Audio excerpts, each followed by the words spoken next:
What's up, everybody? It's me, it's RDB here, and I'm back again with Eric Breen. Little short this week as far as I guess you see panelists. We'll see who shows up. Zach is slated to show up. He's like the girl of the bunch. He's always fashionably late. I'm curious to see what he's gonna be wearing this week. Will he be wearing the gold that he wore last on Tuesday? The Miami Vice villain. Yeah. It's got Miami Vice villain, man. Yeah, All right. All right. So I got about 12 books this week. Wow. How'd you scrape up 12 books out of this pile of dreck? Well, I didn't say they were all good. I read them. That'd have been a tough sell if you did.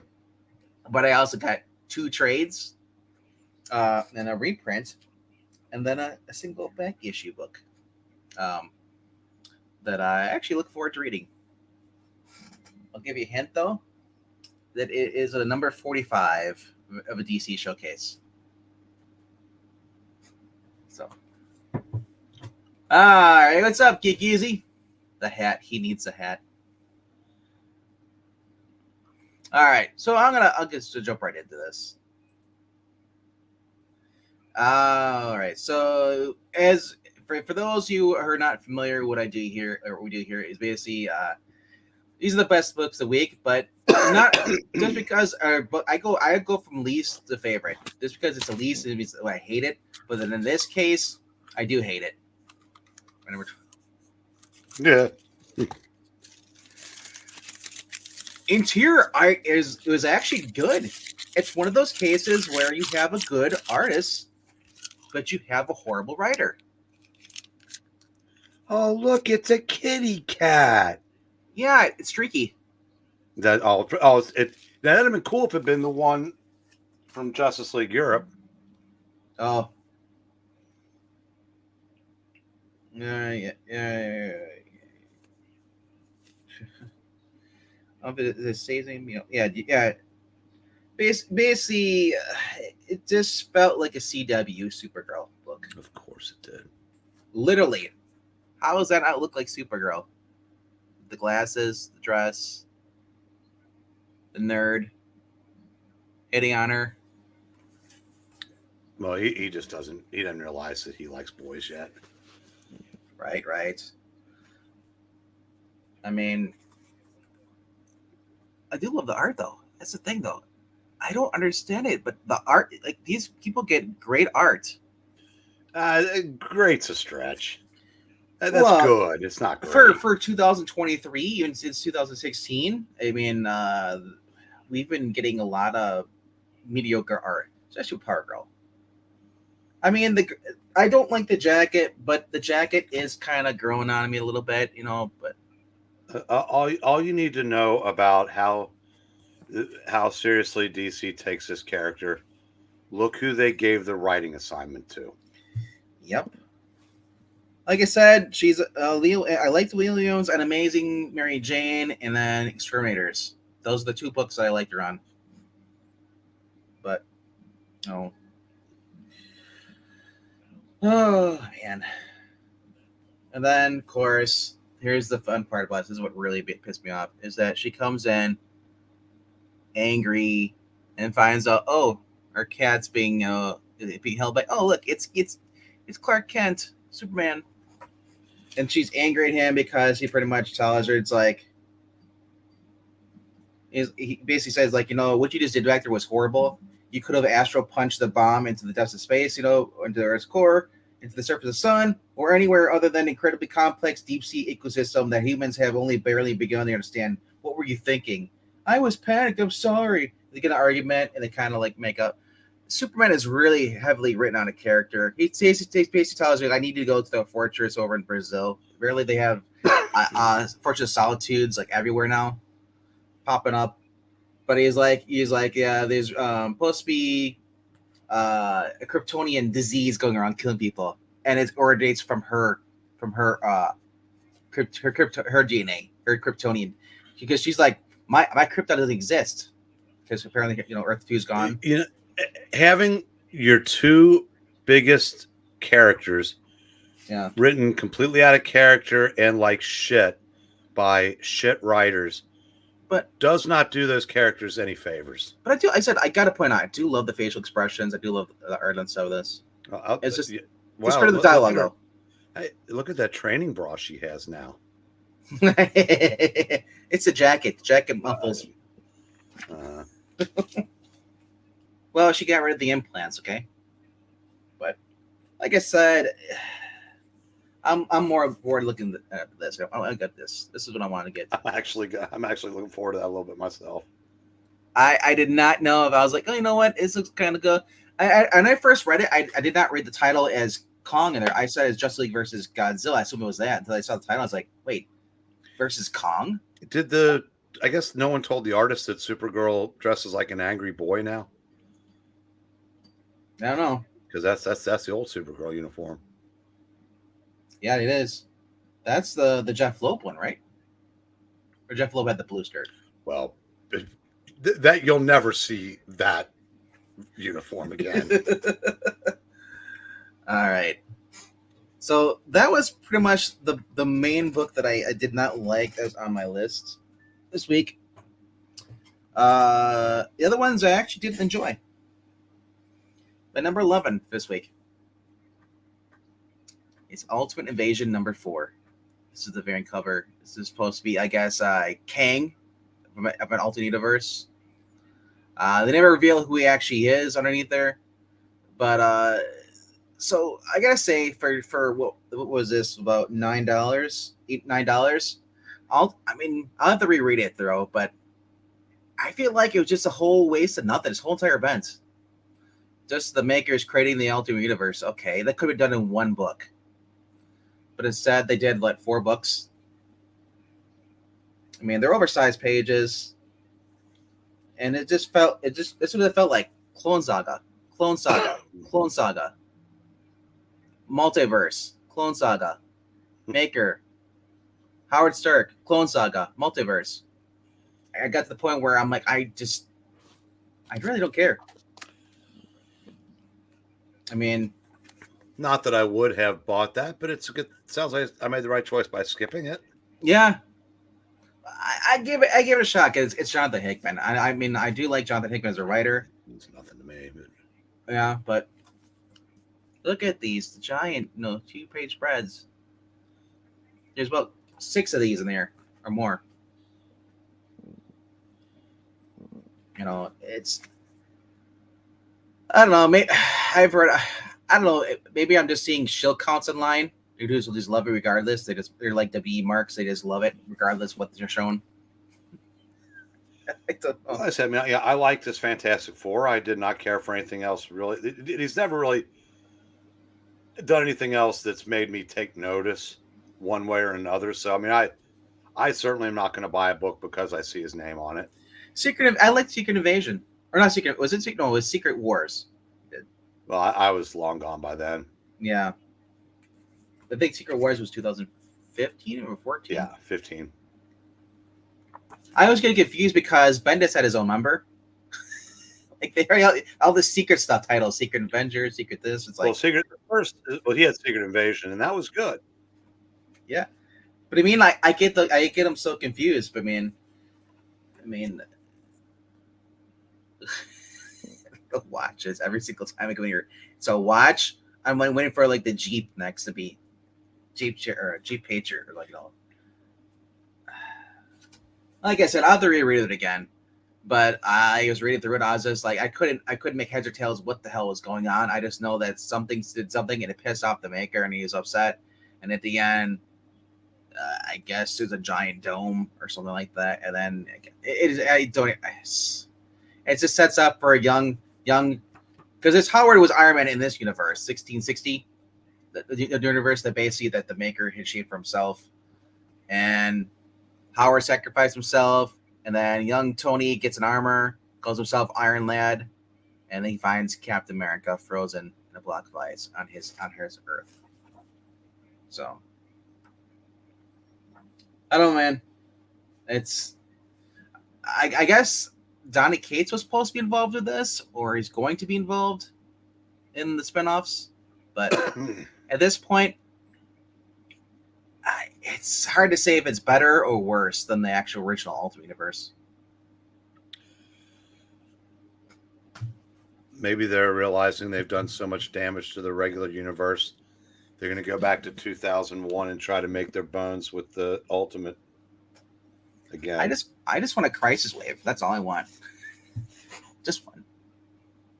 And then fire everybody who's currently at Marvel. Maybe keep Jed McKay. It's too late to worry about that. Yeah, no, right? The rot is too deep. Well, as I said, I'm not just the writers. I mean, like everyone. No, I know. I said the rot is too deep. You can't fire some of the people that you need to get rid of. You can't get rid of them because they're the ones in charge of everything. Yep. All right. Because I mean, where they get it goes back to Disney, and Disney. I mean, the woke virus has infected them from Iger on down. I wish a judge would order Disney to break up their monopoly, just like they did to Trump. Yeah, that'll get litigated into the oblivion. All right, so that was my number 11. My number 10 this week is a book that it was very controversial because of people were seeing on the cover and everything. So people were making speculations. People were saying this is bullshit. So they're not legally married. They didn't get in the book. Emma, what happens is that basically Emma is wearing a ring because she's posing as Hazelwood assistant, and the ring basically blocks her psychic, or basically cuts off her powers, like to keep the Sentinels from figuring out where she is. Well, at this party at the Hellfire Gala, the ring falls off. And basically they're like, it's Fei Long walks in. They're like, he has to pretend like he's proposing to his assistants. So it's a sham wedding. It's not even a real wedding. She's and in Fei Long's mind, that this girl is not Emma Frost because how much of an idiot is. Honestly, it was Gary Duggan's, his fantasy to have these two hook up together. But they're not even romantically linked whatsoever. While they're in Vegas, is a thing. He goes in raids. One of what do you say? I think it was Ezekiel's company to get the part because he's basically building a new armor. So basically he needed to get this basically create his new armor, which is coming up. Once again, I do like the art on some of these books with the mid-level writers. Wait a minute, who's that on the bottom of the page on the left? Is that Deadpool? Deadpool, yep. Wow, look at that. Because they're keeping a mustache. Because they're keeping with continuity. Because the Uncanny Avengers. Oh God, need a favor.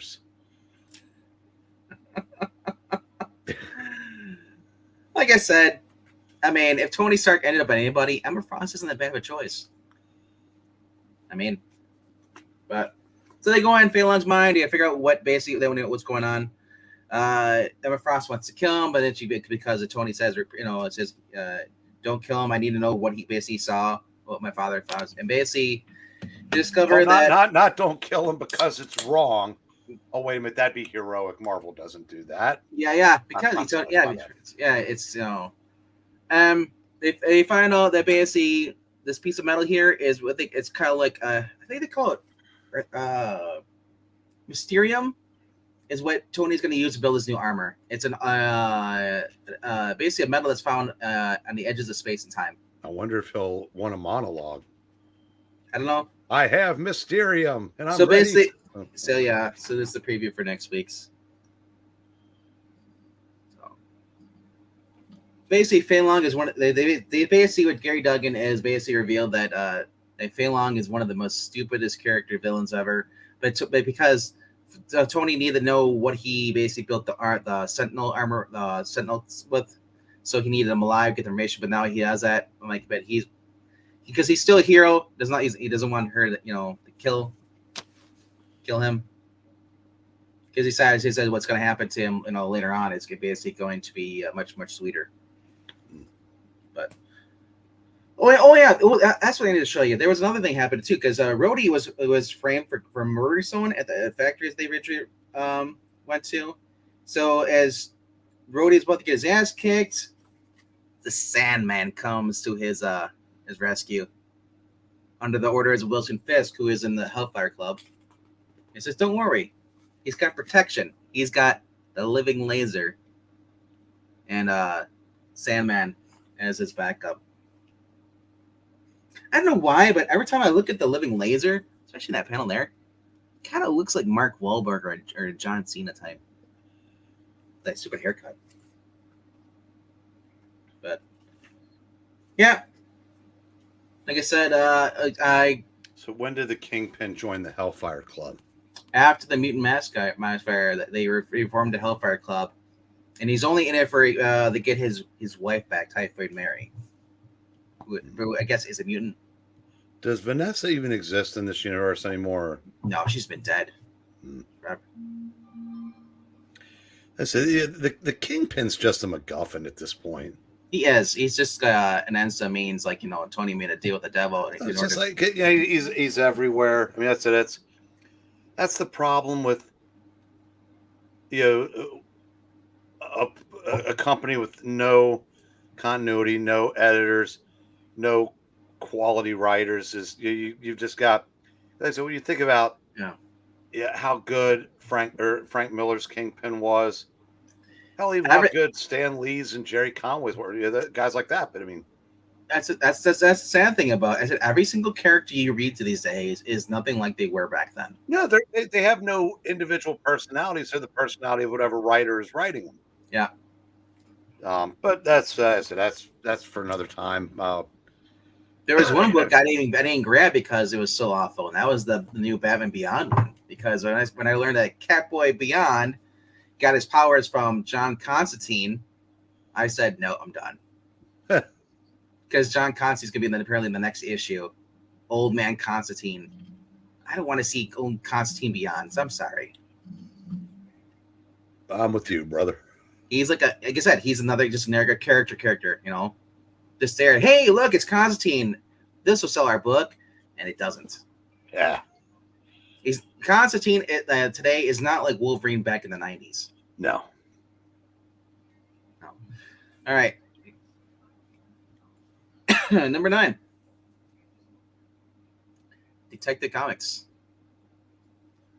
It's Ramvi.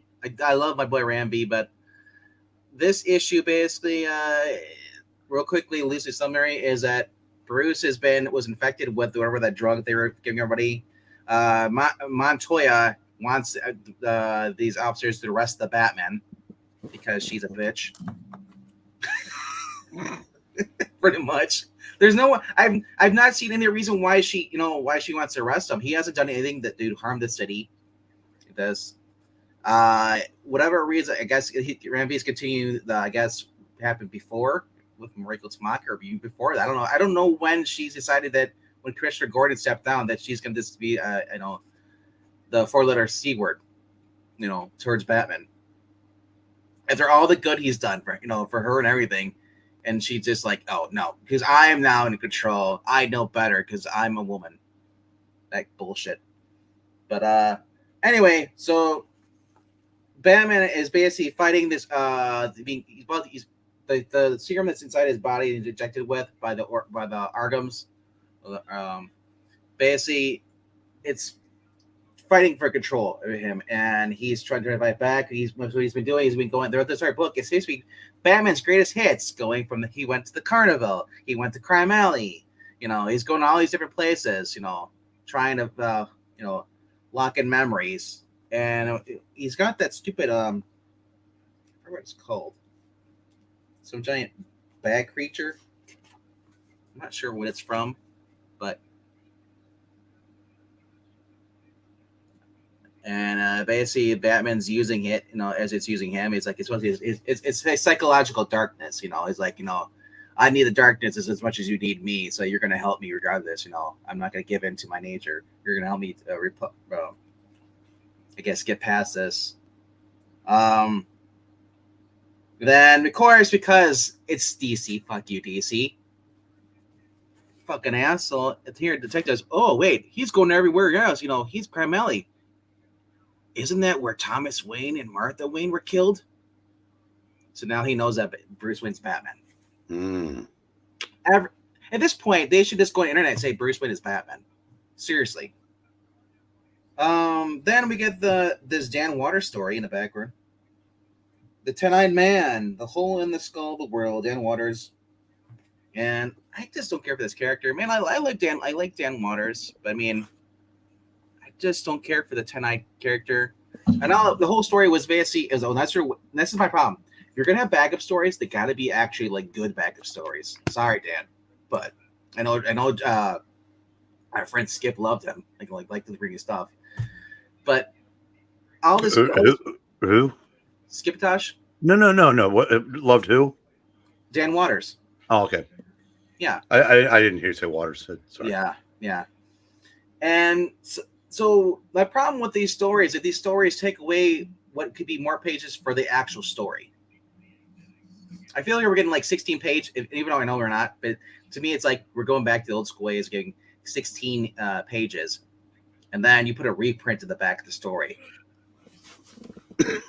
But basically, this story was this: Montoya is, talking to this guy and trying to figure out information from him, and he gives a quick recap of everything he's been doing the whole entire night, and it's the beginning of a story, because that's the thing. I would love these days, if you're going to do this as a separate book. Don't put this into a book that has nothing to do with it. But yeah, basically he talks to her and he touches her forehead, shows her something, and then, oh, he's gone. Fini. Like, I don't care. That was pointless. Sorry. What's up, Jay? What's up, Mark McGrath? Theo Dragon. Yeah. I agree, Mark. Ramby is a good writer. He's just a slow burn writer, which kind of kills the mood for me sometimes.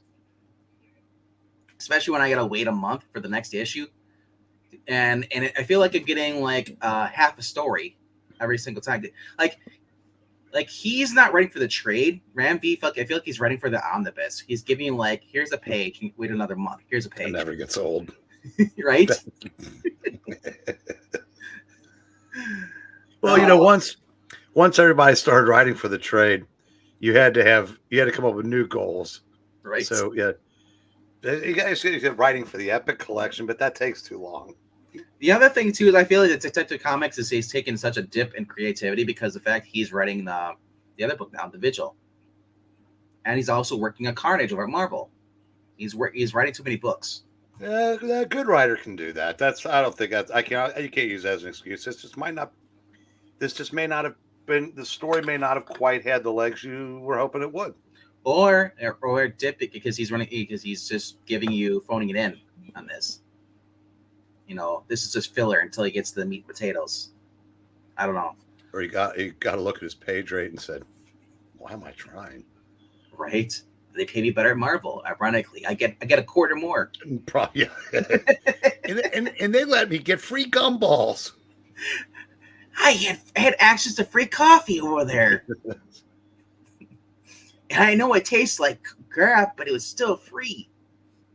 It's like I'm sorry. When I learned how much what they're getting at Google and Amazon, like all the free perks they get at that place, and why would anyone else not want to work at somewhere like that? Because I imagine DC and Marvel don't give out free perks like that. But I mean, Twitter. You heard about that? Twitter had it was revealed their Elon Musk stuff, and they're saying there was this girl who was bragging about how they had a room where you could have as much wine as you wanted to. It's free, red wine. Mm-hmm. I'm just thinking, what the hell? It just shows they're just near for it. They're basically Twitter employees were just editors at Marvel and DC. They did nothing. Except for kill accounts of people with wrongthink. Yes. Yeah, pretty much. Well, you got to drink because I'm sure their conscience is probably haunting them. Nah, not if you've been properly indoctrinated. It doesn't. Right. All right. My number 8 this week is Blade Runner 2039. This is volume 3. I like that cover. It's not.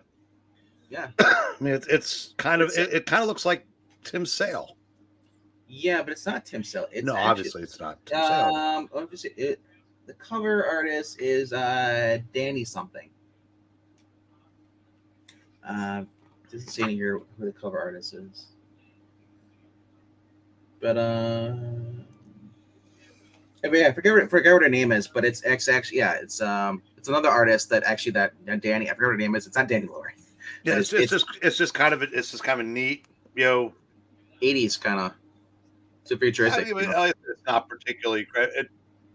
There was a book at an Image in the mid '80s called Shatter. It was the first computerized comic. Yeah, and if you look at one, it shows. I mean, it's very primitive by today's standards. Yes, that kind of looks like the second year of Shatter would have produced. What I like about this most, what drove me to this main cover, this is cover A, is the fact that it's the color they chose, the blue. Yeah, it's cool. I like it. It's kind of reason if you notice when you look at the thumbnails, I use the font with always that the bright blue font. I love it because it's always it's got the 80s neon vibe. I love it. Anyway, it's volume 3. If everybody who's been watching or read this, I say watch it because I'm always talking about freaking TV shows too now. The main character Ash in here, basically, she was started out as a Blade Runner. She'd hunt down replicants. Now 3 volumes later, she basically retired from Blade. She quit being a Blade Runner. Now she helps replicants. And in response, the company, I forgot what they're called. It says in the front here. The Tyrell Corporation has created a replicant of her, a healthier, younger version, and it's been hunted. They've been using that replicant to track down Ash. They want to bring in, and also want to bring in the late owner of the Mr. Tyrell. He had a replicant that he made of his late wife. That apparently that has the code to basically cross species, humans, and give birth to other humans / replicants now. And they want that technology. So that replicant's been on the run for a while. But overall, this is you get a flashback here when she meets this guy from last issue, and skin job. She went back when she's a blender. She shot and killed him. Fell off. Some kids, little bastards, came here like, oh, we're gonna kill. They're like, sweet, let's cut him up for parts. And they realize he's still alive after he fell 20 stories. So, of course, this is the same guy that's basically on the porch with the shotgun. He's aged a little bit, and she's cut her hair because she's gone lesbian since then. I'm sorry, it's true. What? And yeah. So she needed basically to come in and see her friend Cleo there, but this guy, but Cleo's not there. So what they need to do is they go into the city, and basically they're going into San Francisco. I learned because as they travel in here, you get to see. Step. I don't guess it got probably not gotten any better in 25 years. Nope. It's okay. Apparently in this world, everything's pretty much dried up. The water because climate change, bro. Climate change. No, of course. If only we'd elected more Democrats. Oh, wait a minute, we did. Yeah. Finally, come to call this house where the original Tyrell guy lived. In San Francisco, the original owner. And she runs into, it's Ash versus Ash. Kind of like if Ash in comics ran into another version of him. Oh, dear God, one is enough. Ash versus Ash, who will win? Which one's the good Ash? Which one's the only bad way? Ash? The only way I ever want to see that version of Ash on Ash is if he takes on his mirror. I just go back to, Evil Dead. Well, I go back to Army of Darkness. Good, bad, I'm the guy with the gun. All right. My number 7 this week is continuing the 12-issue miniseries, limited series by Andy and Diggle. This expands Stricken Tooth. This takes 10. Now, this issue is now 10 years after the events of the final season of the show. And you're there's some stuff going on, but there's also some new stuff as well. And I would say this: if you're a fan of the show, you will like this. And I've heard mixed reviews on Andy Diggle. I guess not everybody likes Andy Diggle's writing or Andrew Diggle's, but I actually enjoy it. He's actually got this. I haven't seen any of the freaking environmental bullshit or that stuff. A lot of these writers will put in. I'm not saying that I don't know if he is one of those writers, but for me, this actually felt true to the actual show. The characters sounded like the characters. It doesn't help the fact that I'm reading them in their voice, in my head when I read them, But their personalities, how they respond, how they act. I just kept thinking about it as I was reading this, like everybody who was on that show. I wonder if they got copies at all of this book or even know about it because like they're using their likeness. But for those who aren't familiar with the show, in disguise, James Holden was on this salvaging ship. Came across this basically this old salvage wreck. He goes in there, explores it. He's it finds out there's a war that's been going on, or the brick of war between the Martians and the people on Earth. The Martians being humans that basically rebelled and basically wanted to be free from Earth and their colonization over on Mars. But they come across these rings, and they're alien rings. They have no idea, but they basically lead to other stuff, And in this issue, these two scientists want to study the rings because they said, basically how they're made and stuff. Everybody goes to use them as for ports going through now, and you get to see old people, old friends, continuing on. And so it's great seeing catching up as far as characters that I liked on the show. But like I said, I'm just having fun with this because it's like for those who watched Smallville or watched Buffy the Vampire Slayer Angel, when Dark Horse did their thing, continued the actual show in comic form. I think this is really cool. This might be the way for future shows that get scrapped, canceled. I know they did that for what was it? Farscape had that, and a few other ones. All right, so actually, I said it's number 5 out of 12. I've actually been enjoying it. It's one of those things where you actually are able to capture how the characters react and their personality and everything, and you actually have respect for the show and the IP. It's been well for me. Number 6, a little lower on the list, but this is Eric Burnham and Dan Schoening, the creative team from the IDW Ghostbusters before was killed by Heather Antos. I think that's what now? Heather Antos, wasn't she on the IDW for a while? Oh, killed by Heather Antos. Okay, I didn't hear the name. Sorry, I thought, wow, somebody got killed, and it's no. So this, if you're a fan of the cartoon show, this is exactly the cartoon show in comic form. I mean, word for word, personality, new stories, same level characters. He even has in the beginning, for those who know the theme song, it says they're the world's most fearsome fighting team. They're heroes in a half shell, and they're green. As the intro. But I love how they give little fancy recaps. They have April giving you the recap of the previous issue. Wait a second. That's not a chubby black girl. That can't be April. Yeah. It tells you, so you get to learn everything going on. What's really cool about this, they bring back her the Channel 6 news team to this. They got Bern Thompson, Vernon Fenwick, and Irma Langstein. They all work with April. I haven't seen them since the cartoon, so it was kind of cool. And Dr. Backstrom, I think his name is. I can't remember his name was Baxter. He was a scientist and mutated into a fly. Heavily inspired by Jeff Goldblum, probably. Wouldn't be surprised. Vincent Price. The guy from Missouri? Because remember, without the Vincent Price fly, there's no Jeff Goldblum fly. And there's no Master of the Rental Sphere.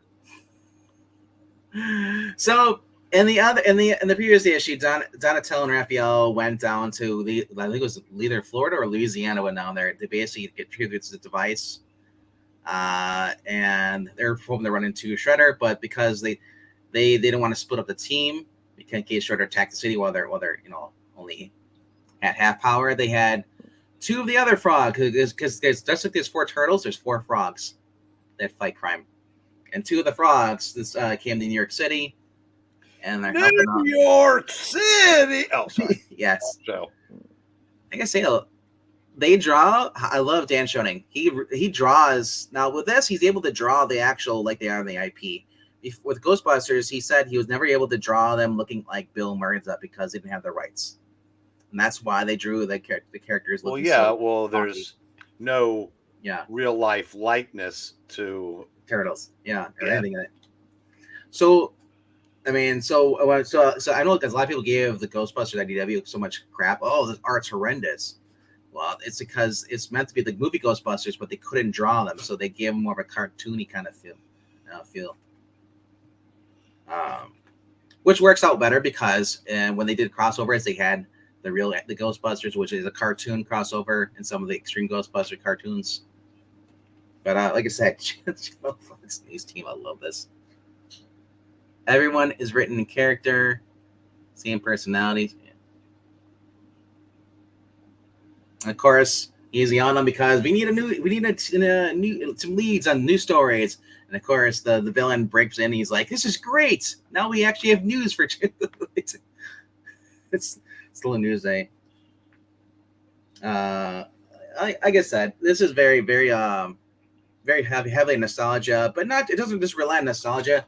You're getting a good story by people who love this stuff. Dan Schoening, follow him over on Twitter. Great artist.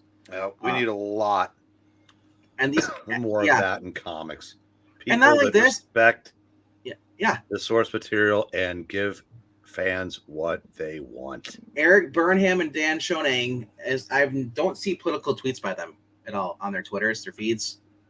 They actually are nice people. I've talked to Dan before too. I actually wouldn't mind. I'll see if I can try to get him on the show. It'd be kind of cool. Him and Eric Burnham. But basically, like I said, everything is what you'd see on the cartoon or on the comic. Look at that. If you've seen the cartoon, that is spot on how he does these characters. And of course, our Uncle Phil is the voice of Shredder whenever I read Shredder. That's he was in the cartoon from Fresh Prince of Bel-Air, Uncle Phil. Oh, yeah, okay. Yeah, he was the voice of Shredder. When I found that out when I was older, I was like, "Wow, it makes sense," because I knew I recognized the voice. I just didn't know where I recognized it from. But yeah, so this basically was telling you what's going on with the other team, while last issue was what's going on. Then so basically instead of writing cutting it down the middle and showing meanwhile here bouncing back and forth, they focus on one side of the team, and then now this one's on the other side. So which I appreciate.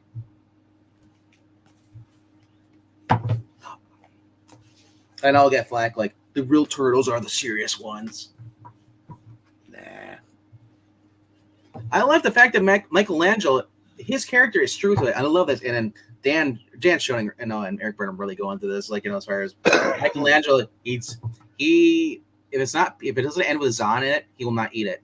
He is just and they're in the middle of a fight, and Leo's like, Michael says, I could really go for pizza. He's like, we're in the middle of a fight. He's like, yeah, but it really gets me worked up, bro. And then, of course, the frogs don't like pizza, and he's like, and Michelangelo nearly has a heart attack. He's never met anybody who doesn't like pizza. All right, on to the top 5. Xenoscope's Bell. Cursed. So I think this is 32 pages. Yeah, 32 pages.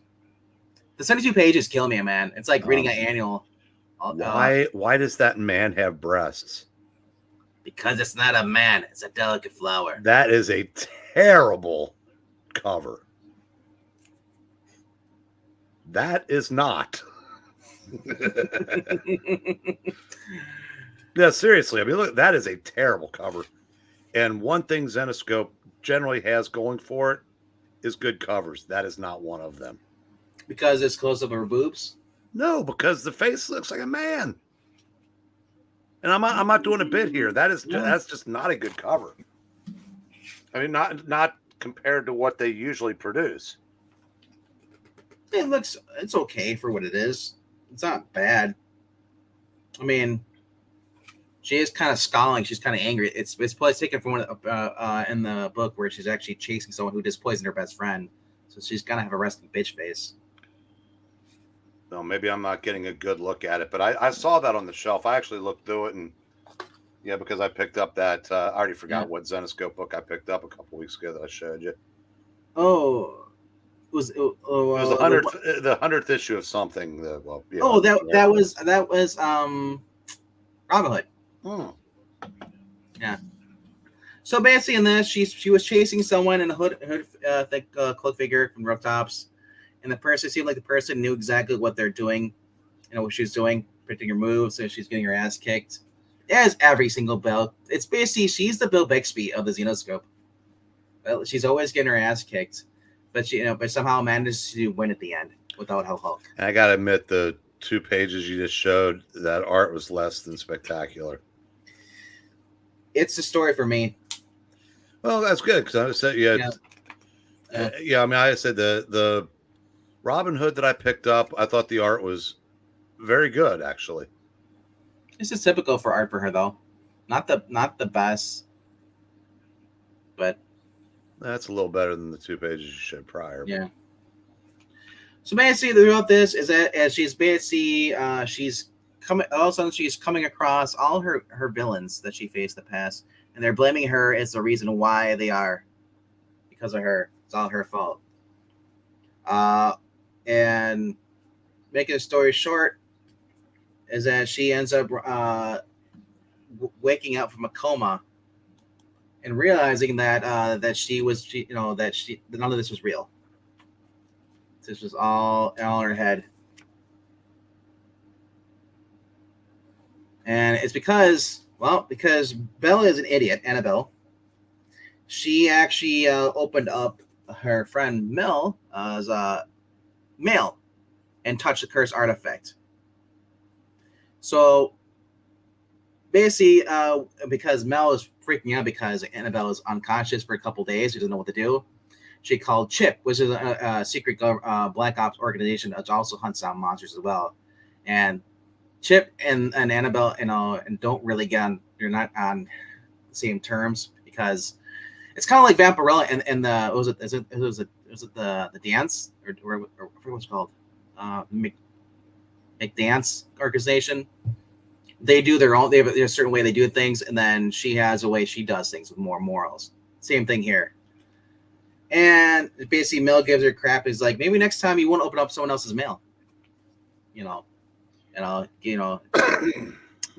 thing that really threw me off is that Mel is black in this issue for some reason. And the other issue is she's much lighter skinned. She's not that dark black. So, and she was more Latino, I'd say. And this, they decided to just, whoever's coloring it, forgot. But overall, it's a nice little summary if you think about it, because every character she's fought in all of her 32-page, I guess you call them annuals, because she doesn't have any 6 issues anymore. They're always 32 pages or 72 pages. And all the books that come out this last year, leading up to this, it's a nice little summary recap of everything that's going on. So you get to see the characters come back again. Usually when she kills them, they don't come back.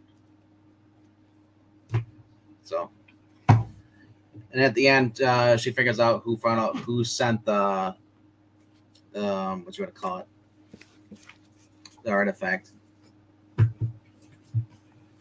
All right. My number 4 this week is Void Rivals. We get appearance from, but I mean, as far as the Transformer appearance, another one that I'm citing in here. I believe it's Soundwave, the Decepticon. A very brief thing. So, last issue, basically the girl basically knocks out the I guess the Star-Lord Quill guy, and now she takes him to her planet. When she gets before the high whoever this is supposed to be, I guess it's supposed to be the high commander on her planet. And she basically, he's like, oh, we can use this guy. We can use him to bribe their sister colony or the planet. You know, it says like, we have your leader's son. And basically they're using him to ransom off for basically materials that they desperately need. Only to find out at the end, she says like, don't kill him. And he's like, what, you care about them? And basically he knew right away that she basically took off her helmet, and so did he, because he's also in on the secret. He knows that they actually are the same race on 2 different planets. And I'm not sure how much he goes behind the lie, but at the end of this, he calls up the main guy's father on the other planet and says, and they both have their mask off, and says like, yeah, we predict me here. I have your son. And these two know. And I love how he says like, the dude's like, yeah, I don't care. He's been dead of a son to me. Do what you want to him. He's an asshole father. I'm curious where this is going, because like, all we know is we can keep getting a few different Transformer sightings. We saw Jetfire in the first issue. Now we saw, it looks like Soundwave. This is issue 4. And that it's supposed to be like several million, I guess 1,000 or 1,000,000 years in the future. So I don't know as far as Earth goes. It's Transformers, and plus Transformers, they can survive because they're robots. They can survive for a long period of time. I don't know. I do like it because like, even the hand gets a little conversation with the girl here, because even though she knocked out the guy, he has a little hand robot device, and pulls it, and she is she sets the course for her planet. Also, she hears a gun click behind her, and it's the hand just holding up the gun.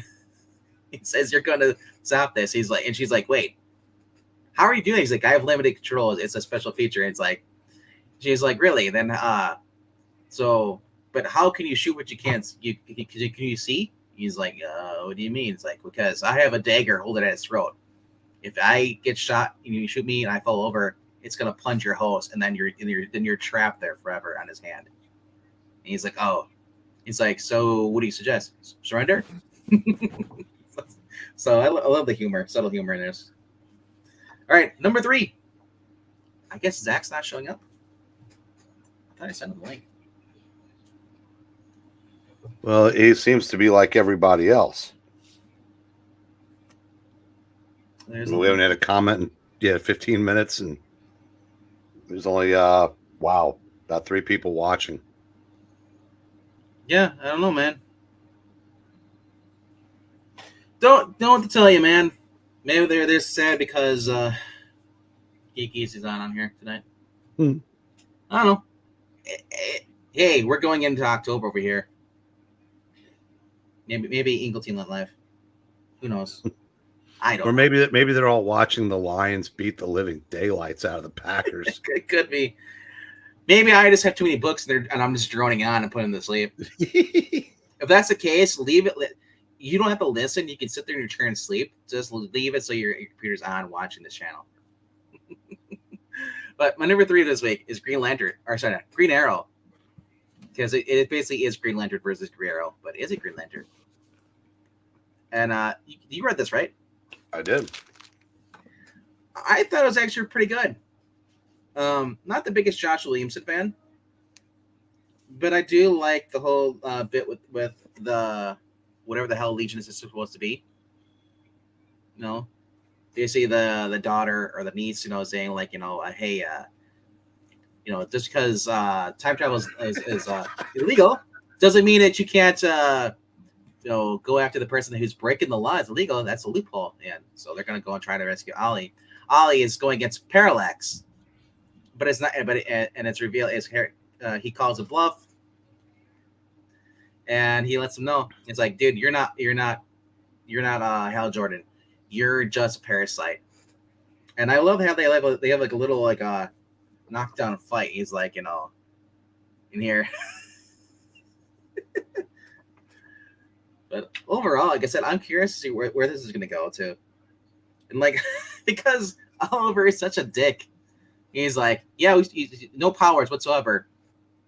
He threw a fork at his face. I'm sorry for me, Raz. I go straight to John Moxley with the forks. Wow. But, the XFL and the USFL are merging. Right? Just thought I'd throw that in. Yeah. He finally reveals for himself because he's losing his battle, and then Oliver's left alone. He's like, you know, and like it's basically the Parallax is like, screw you guys, I'm going home. You know, it's like Mark, I think it is Bendis's Legion, but I don't think they do anything to draw attention to that other than draw them. Yeah, like they were in that series. The Legion's either going to get retooled again or just completely forgotten about. Yeah. So at the end, it's revealed that he's on the future, and what's left of this planet is basically, it's all old man Queen. Now with the younger Queen.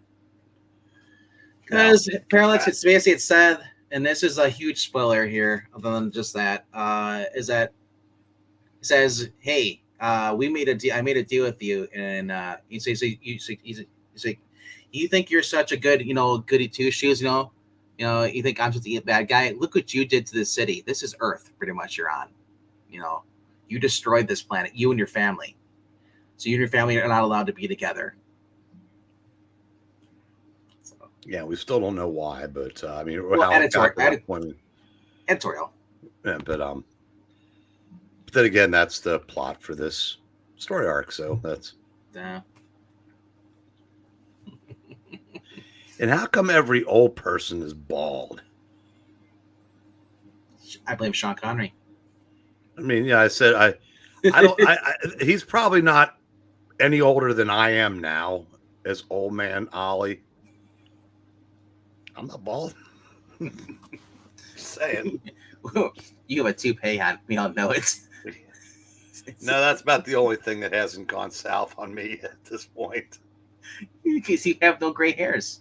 I can't see. I can't hear. You know. Yeah, no. Wait. You can't see. Then how do you know if you don't? He might be going gray. You just know. I got a number 2. Yeah. It's they said the Legion in here is basically like if you watch the DC animated, they had Supergirl and the Legion of Tomorrow, or what is it, just superheroes. It's kind of like that version there, and it's like they're not really even the Legion. They're kind of like a crappy version of the Legion. Yeah.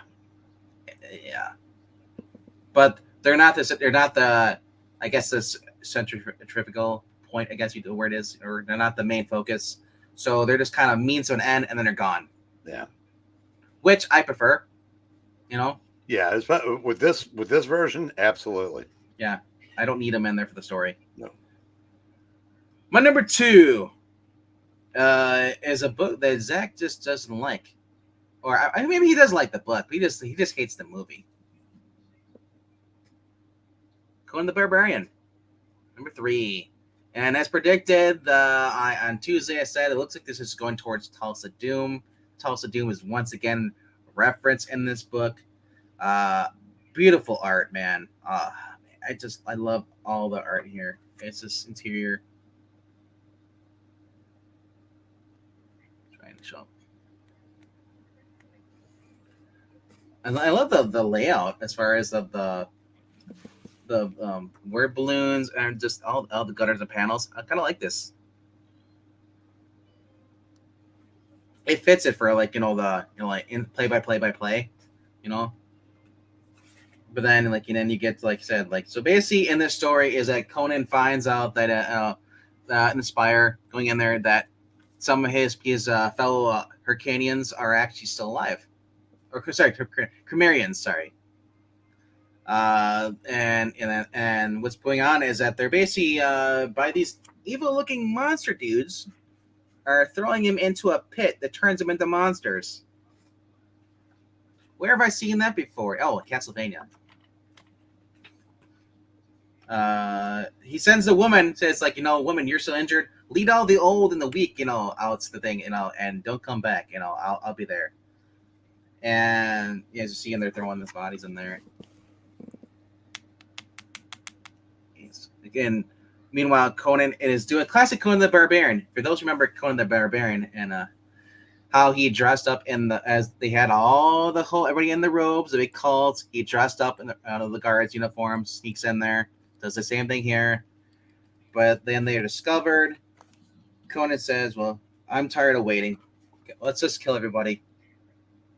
He's like, he's like, it was my hunger for vengeance, or it boils, and now my cup is overflowing. Now I need this. Starts killing people. He jumps over the pit onto where the priest is. Goes in there and basically just murders the priest. They both fall into this green substance there, and kind of leaves it off right there. He's in the water. He's being haunted by, looks like, spirits there. But I'm looking at this, though. They're going to have the collections. Savage Corner Conan. Mm-hmm. That looks cool. And then look at this in the back here. Official story of the film. Official retrospective of the making of 1980. So I love that. I'm going to probably pick that up.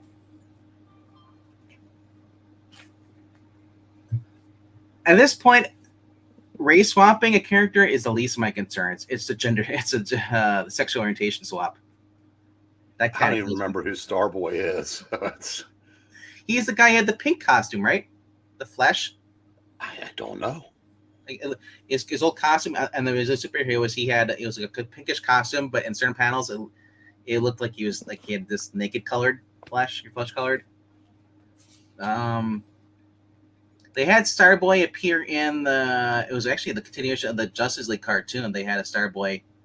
It was the Five, just League versus the Five or something like that. No, not Gutfield and them.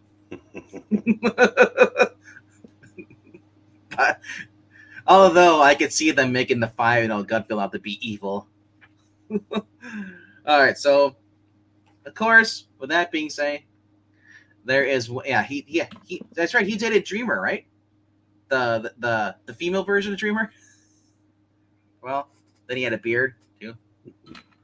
Or Cosmic Boy. Sorry, I don't know. Sorry, I'm sorry. Starboy, Cosmic Boy. At this point, who gives a shit? I didn't read Old Legion. So, number 1 is Blade. I hope you're reading this. I'm not.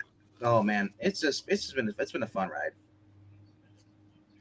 The villain in the story, it starts off with her getting all this sweet looking limo, and then and she's standing there, and then she's surrounded by all these women and I'm not sure who they work for, but they're like, "You're abomination, we're to kill you," and she's like, "No, you're not," and pretty much cancels out all their magic abilities, then lights them on fire with a snap of a finger. Kind of a Lucifer for Supernatural thing.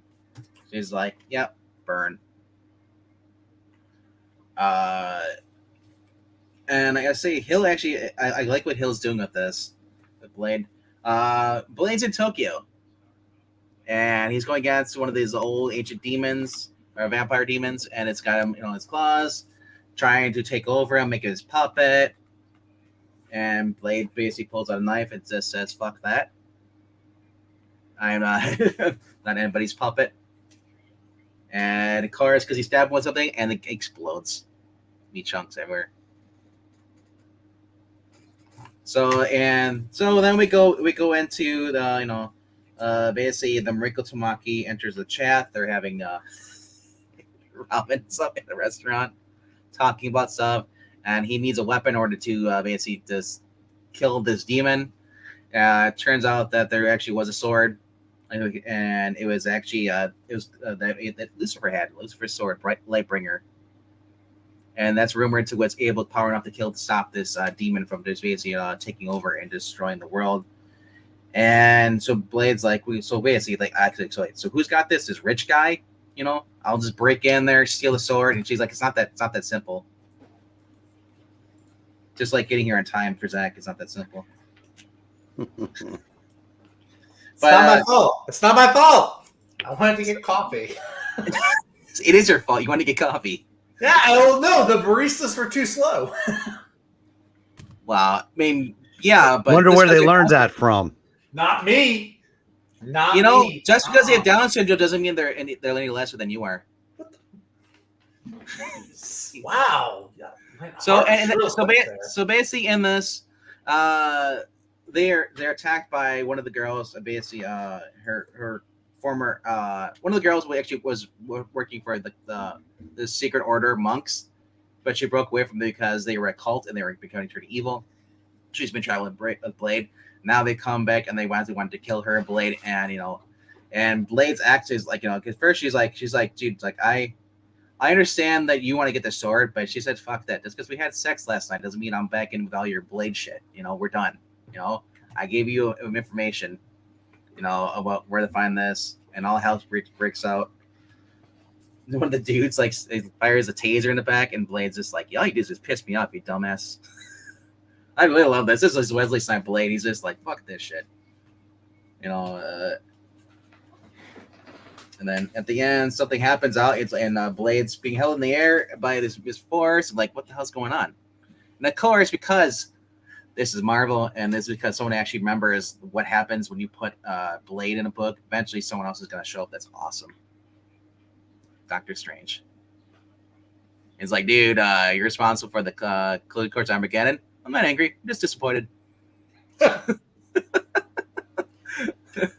Doctor Strange's sass is vital to his character, and I appreciate when people appreciate that. Yeah. So it says next issue, Doctor Strange joins Blade, Tulip, and Rotha for an exhilarating heist aboard an armored train full of vampires. They are going Snowpiercer because that's what this guy does. He's so paranoid. So many enemies. The guy who has the Lightbringer sword, Lucifer's sword. He will stay in a country for about 3 days and then get on a high-speed train. And so now they gotta do a heist on a high-speed. So basically, it's Snowpiercer meets what was that one you like talking about? It's the family. Fast and Furious. Yeah.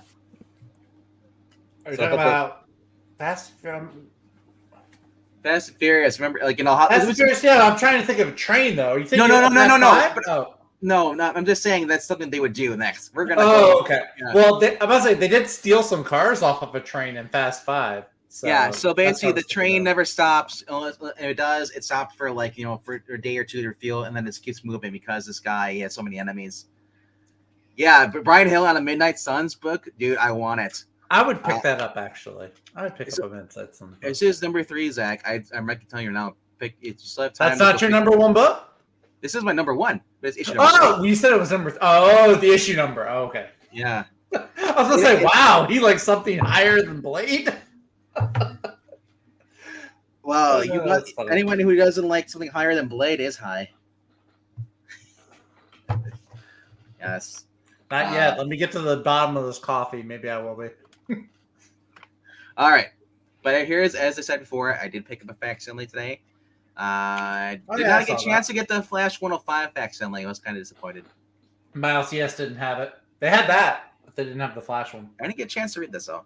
So I had to give it a fair shake because I read ROM when it came out last week, so I wanted to read Micronauts. So I didn't get a chance to read it, fortunately. But this comes with the ads, and I've never seen the interior of this, but I know a lot of you old folks in Eagle Teens comment section really love Micronauts and Chrononauts and all that stuff. So, like I said, I want to see what it's all about. Ask me if I got that. Did you get that? You have the original. No, ask me why.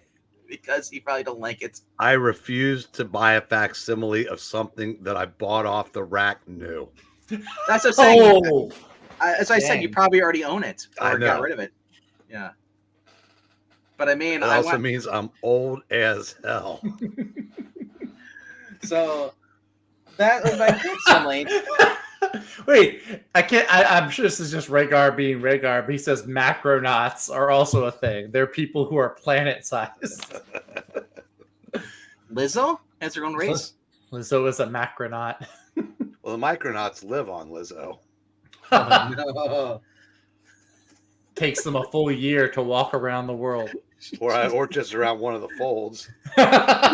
She's the Green Lantern planet. Give a safe harbor. All right. So I do have 2 trades I want to show off. One, Ash is gonna love this.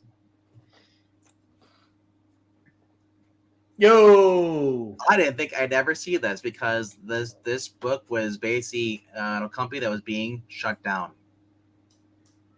that's Aftershock, right? Yep. I'm just so happy to actually find this and get it. That's wild. You like the art in here, Nick? Kind of Liz. That's not bad. It's kind of like Blood Rivals a little bit in a sense. With the art. Sure. Oh, like I said, overall, this is like one of those books. It's like Ram vs. Paradiso. It's never gonna get an ending, probably. It sucks. Never gonna get a proper ending. No, probably not. Unless he takes it to another publisher, which I hope he does. All right. So my other trade I picked up. This is a trade. I'm guessing. Let me see the print on this thing. This gives it a copyright print. It's so old that it actually uses paper instead of using whatever the hell they use today in trades. The glossy, stick to your finger type of paper. This is a first printing from 1980, apparently, which I don't believe, but maybe it is. Wow. I've never seen this before. Captain America Remembrance. Ryder Stern.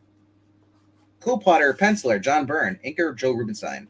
Yeah, it's probably the 8 issues. Is that the 8 issues that they did together? 247. There's 255. Yep.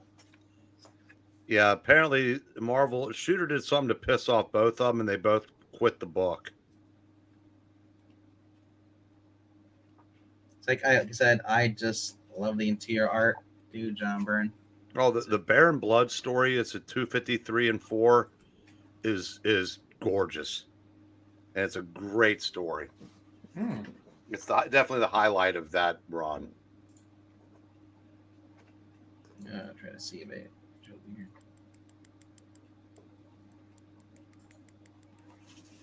Death Where Is I Sting. Just tell me what the name of the issue is. Unless that must be the very last one. The 255 is Cap toys with running for president, but this was in 1980.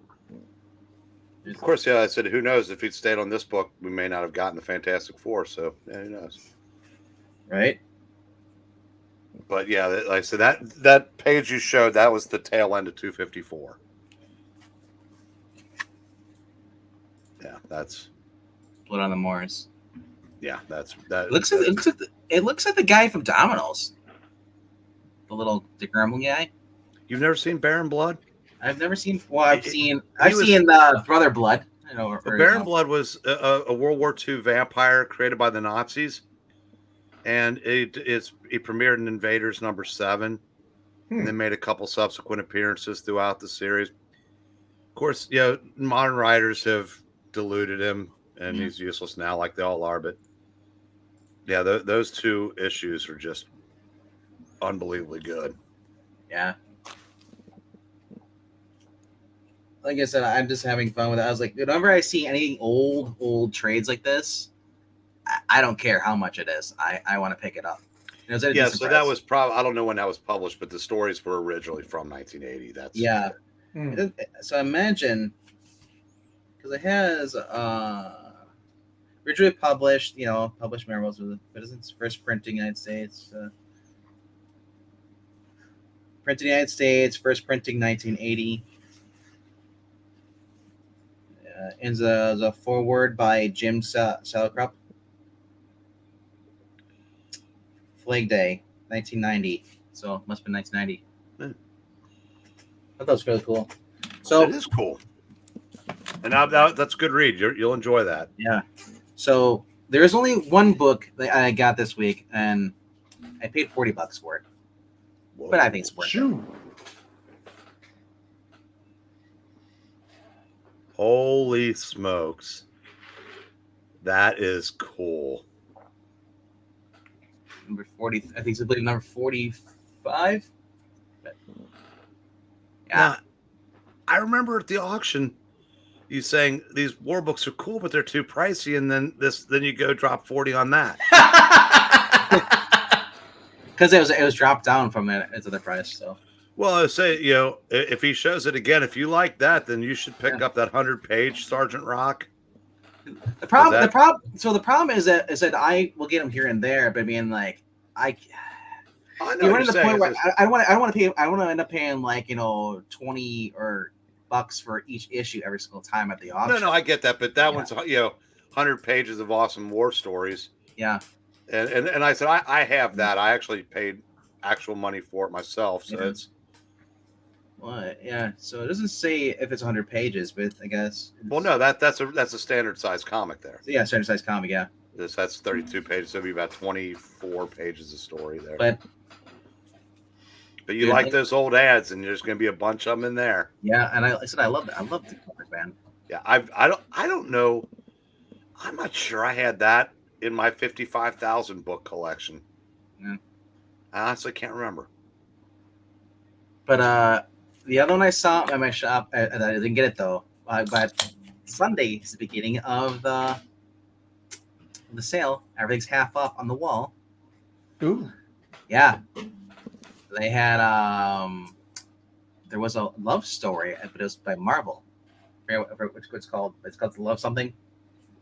And then they had an issue on there. They had Wild Wild West. It would have either been Our Love Story or My Love, probably. I think it's Our Love Story. Modeling with Millie, I've seen that up on the wall too. Cool. What was the other one? GI Combat.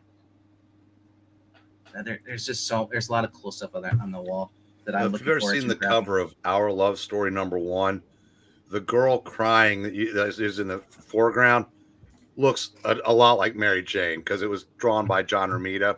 And then there's a guy in the background like calling to her. So Micah redid the cover and made that guy Peter Parker. And it's flawless. It is great. Some of his best work. Who was she crying with? Paul? That's just, but like I said, if you punch up Our Love Story #1 and tell me that isn't Mary Jane. Zach's doing it right now. Oh, am I? Yeah. Zach doesn't read Spider-Man. He doesn't know what Mary Jane looks like. Ha ha. Our Love Story #1. Don't Google image it. Yeah, it is Mary Jane. Okay, Slightly more. Is there a way to to show that to who's watching? Yeah, he can screen share it. Can I screen share? Hang on. Yeah. I don't know. Oh, that's right, because it's present. You have to I need to learn how to do that. Wow. All right. That's it. If her hair was more red, and then he made that Peter Parker in the background. Wow. Yeah. That he kind of does look like Peter Parker, except for the cleft in his chin. what I would do, I would change the hair and give him cornrows, make a Harry Osborn. Yeah. I found that for $8 at the other shop in the area. It had been buried in one of their boxes since 2010. Yeah. The one I saw had a guy and a girl on the cover, and I think there was a girl in the background crying. Look, there's an Our Love Story with Gwen Stacy on the cover. Yeah, there's a bunch of them, dude. All the Peter Parker babes are in here. Look, this one has Felicia Hart. Well, that's a smaller picture, but she's got the white hair like Felicia Hardy. So that's fun. Well, look at the one up there. If you said you want to back up, the second photo from the left up there. That look from the left. Yeah. Hang on. I'll get back up there. Hang on. The guy with the look at there really did kind of look like this one. Yeah, that one. The hairstyle. That's kind of like a Peter Parker if he had sideburns. Yeah. Oh yeah. Okay. Well, yeah, I can see that. One of the I can't remember which issue or which one of the two titles, but Neil Adams and Jim Steranko both had stories in one of those. I'm sure it's cost a lot of money if it's Steranko.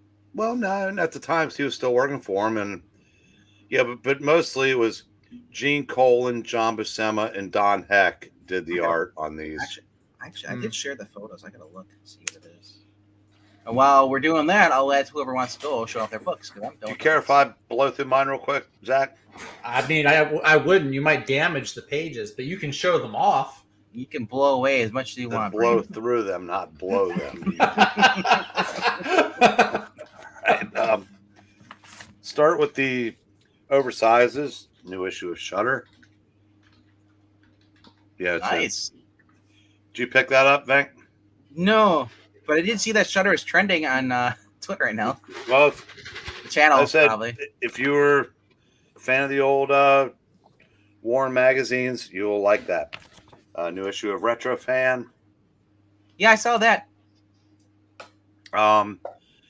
If you're of the right age, and by the right age I mean old, this is a great magazine. Tons of fun because it really does. It's my child. A lot of it's my childhood. Alter Ego, tribute to Tom Palmer, one of the best inkers of all time, who unfortunately died last year, and it was weird.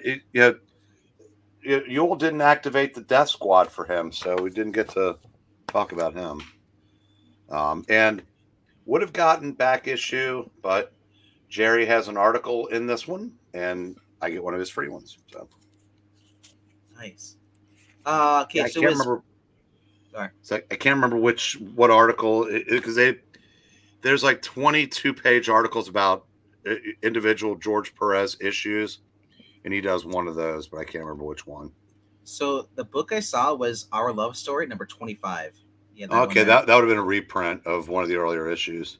But then he also had what was another one I saw? He had Our Love Story, GI Combat, Wild Wild West. A lot of Lois Lane's, man. Oh, God, Lois Lane's grow on trees. For something that appealed to primarily girls, it's amazing how many Lois Lanes turn up in comic shops. So much more than any like war or romance that kind of appeal to readers outside of comic collecting. Anyway, the Flash facsimile, and then my top 5. You might see me with a giant young love next week. Oh, issue 69. I believe it is. I don't know, 121. Oh, okay. Because there's 69 is a giant, but it wasn't part of the 80-page giants. Yep. Number 5, Action Comics, 1057. Whoa! 3 stories. Was good. The best one is the Dan Jurgens story. That's not surprising. Right. Because it wraps up the storyline with the little girl that befriended Jonathan Kent, who turned out to be evil, like a bratty dictator. Well, so the story's finally so it's over. Yeah. Okay. And basically her parents come to get her and take her home to give her a paddling.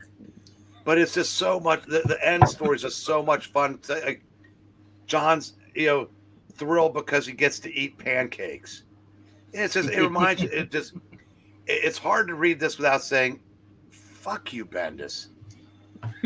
He's a kid. He's been on he's on a planet. So it's great. Second best story, Mags Visaggio, the Connor Kent story.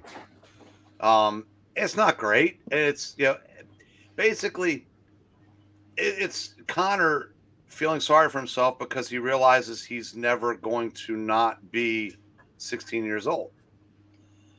And so he goes and gets the dopey haircut and colors his hair silly and kind of like trying to quasi rebel. And he's written like a teenager that's going through a rebellious phase. Ma Kent is written infinitely better than she was in Fire and Ice. I don't know when he started dating McGon, but if he's going to move on, the Young Justice cartoon. Yeah. If he's going to move on from Cassie, you could do worse. McGon's hot. And that's true. It wasn't bad. Now, the main story, Philip Kennedy Johnson, that story sucked. Yeah. Because it was political, heavy-handed, and it was basically another, immigrants aren't illegals, they're dreamers. Yep. They just want to come here. And the person that Clark was interviewing from the bad guy group, she said some stuff that was a little over the top, but it's like, I don't know how someone so young could be filled with so much hate. Because maybe one day you'll realize that immigrants are our friends and blah, blah, blah. It's like, just shut the fuck up. I don't know what I've heard people say that Philip Kennedy Johnson's a good writer. Where? Because that was trash. James Bond, that's what I'd say. Yeah. Is he the one writing the Hulk now? Yeah, yes. I can't wait till the Hulk tackles income inequality. Number 4, Flash. Didn't do it. I think Cy Spurrier thinks Cy Spurrier is a lot smarter than Cy Spurrier actually is. Well, his real name's Simon. Do you know that? And it just, it wasn't bad. It just wasn't good. I'm not real anxious to read postpartum Linda deciding that she wants to sleep with Mr. Terrific, because that's where this is going. And I just don't want to see that. And so, because we had it too good, I guess we weren't allowed to have it. Because the kids were in it, but you can see you know where this is going. There's 2 things I saw in there. There's when Wally's being interviewed by the reporters. One of them asks a very political question that has no need to be in the book whatsoever. You'll have to open a look at it because I can't remember what it was. The other one was that Cy Spurrier, fuck you, could allure him and everybody else when it comes to the name God, they lowercase it on purpose. Well, every time I see it in the book, it irritates the heck out of me now. Yeah, and somebody mentions, sorry about your breakup. So yeah, it's coming. I said they're done. Wally and Linda are done. The other thing was that, and Joe pointed that out on his video too. And it's for those who read The Flash this week. Apparently, the speedsters are going to cause, I guess, Armageddon or something like that. But instead of actually telling Wally, he doesn't tell Wally. Mr. Terrific. It holds. They've been through shit together. The fact that you think he wouldn't tell him is kind of weird. And then Wally keeping secrets, not telling him. Oh, any problems? No, nothing whatsoever. That is weird. I don't think I'll be around the book long enough for the inevitable. But yeah, I said I'd honestly, if it was my decision to make, Jeremy Adams would still be doing the Flash, because I think Cy Spurrier could do a version of Green Lantern that would be readable and do more of the things he's wanting to do with the Flash, and we'd still get the family that we've grown to really love. For every good that thing we're not going to ever have again, because DC sucks. I was talking to Zach about this. For every good thing, there's a bad thing in this book, and ultimately, what Zach said, it's mid. That is horrible. Don't do my reviews for me. I'm going to say my own words. Okay, no, son. We'll do your talking for you. I'm not Joe Biden. Number 3, Miracle Man. A better week. This is all right. I mean, there was basically Dickie Dauntless talking to that one chick through the whole issue, kind of going over his backstory, and at the end of the issue, he decides he's ready to confront Miracle Man. If you've been reading the book, you know what I'm talking about. If you're not, you don't care. So that's all the time. I remember. He looks like All Might on that cover. I remember what the stupid reporter asked him. Oh, so Flash, do you support defunding the police? I didn't even notice that. It's probably a good thing I didn't, because I would have been livid. Yeah, like I said, and of course, because in the Flash book, the cops are being transported in these bubbles and floating somewhere else. It's like, what the hell's going on? But I said that, to me, that's way less offensive than Philip Kennedy Johnson getting out his sledgehammer. Very disappointed, because I've liked Action Comics up to that point. It's like, now I'm comfortable. Now I feel comfortable enough to be who I really am. I said, I'm tired of that. All right, number 2, Elvira in Monsterland. Hey, that's plastic surgery there. This was fun. This was fun all the way through. Had a satisfying ending. Sets up the next series, because that's all he's in. It's self-aware. She's she knows she's in a comic book. She's breaks the fourth wall the whole time, and it's fun.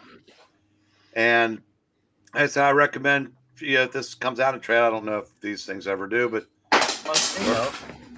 pick this up. It was fun, and the art was good.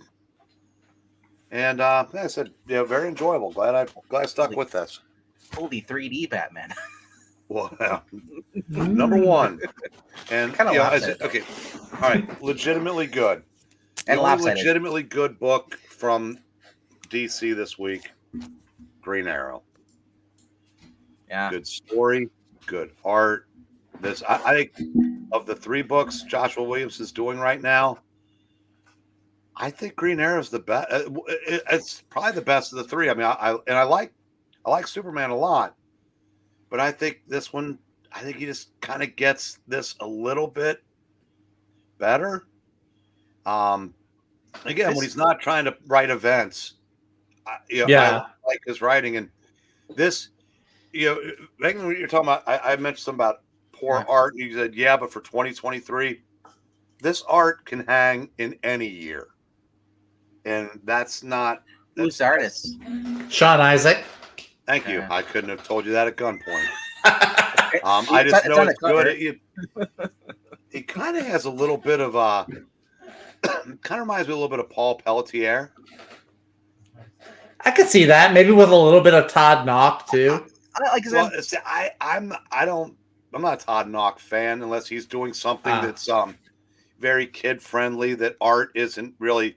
I mean, if he were doing something that's, and I know he did Young Justice, and I wish he hadn't, because even though it fit the book, I would have liked to have seen a little better art on that. Now he has gotten noticeably better, because since the late 20th century, because he's been around for a while. But he but I said this artist, like I said, does a he draws women very well, he draws men very well, and action sequences. And I know it sounds simple, said, yeah, but shouldn't any artist be able to draw men and women well? Well, some either can't or some choose not to because they don't want the wrath of Twitter. Yeah, so I mean, this is just good. And he already went over it, so. But I'm really glad. Night Terrors would have been a great excuse to jump off a bunch of things. A couple things I'm probably thinking maybe I should have. This I'm glad I came back for. Breen, stick a fork in it. It's done. What? Stick a fork in it. And what? Oh. Okay. No, and the art in Stargirl Lost Children was better than it was in Young Justice. I said he has gotten better. I mean, there's no denying that.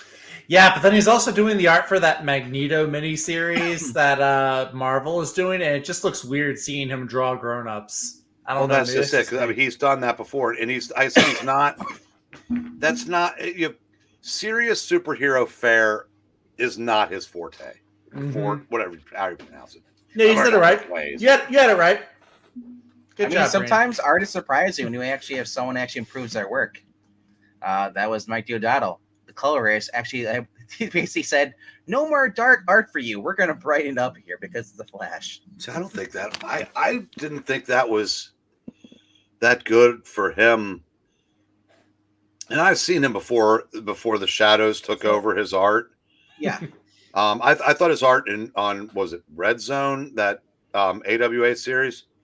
That was much better than it was on Flash. But yeah, Absolution was his last one he did for AWA. That's the one I reviewed on the channel here, and that's super really dark art. It was just like everything was at nighttime, even though it was daylight.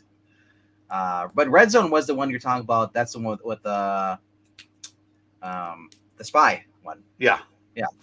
Final it actually book. had a happy ending, which not get your mind out of the gutter.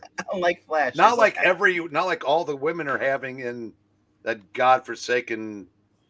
Yeah, there was no happy ending because it was his daughter. You sick bastards. What was? No. It had a happy ending that you go, oh, look at them, they're happy. Unlike that, God, who was that? What is that god awful series where everybody's a lesbian and they're all just running around? The L word fetish thing. No, the it's part of a series. It's from that Hard Case Crime. Oh no! I'm talking about Gun Honey. Yeah, thank you. Oh, Gun Honey. Oh, but not be confused with the main Gun Honey. It's Gun Honey Heat Seeker. Heat Seeker, the redhead. Yeah. Yeah. Birds of Prey. Right. The movie, right? Not the comic. Maybe the comic now. I don't know. I don't know either. God, thank goodness that only has one more issue. And I do like your look at your little book there. You got there, Man from Uncle. Oh yeah, I see it. Oh yeah, David McCullum in the car.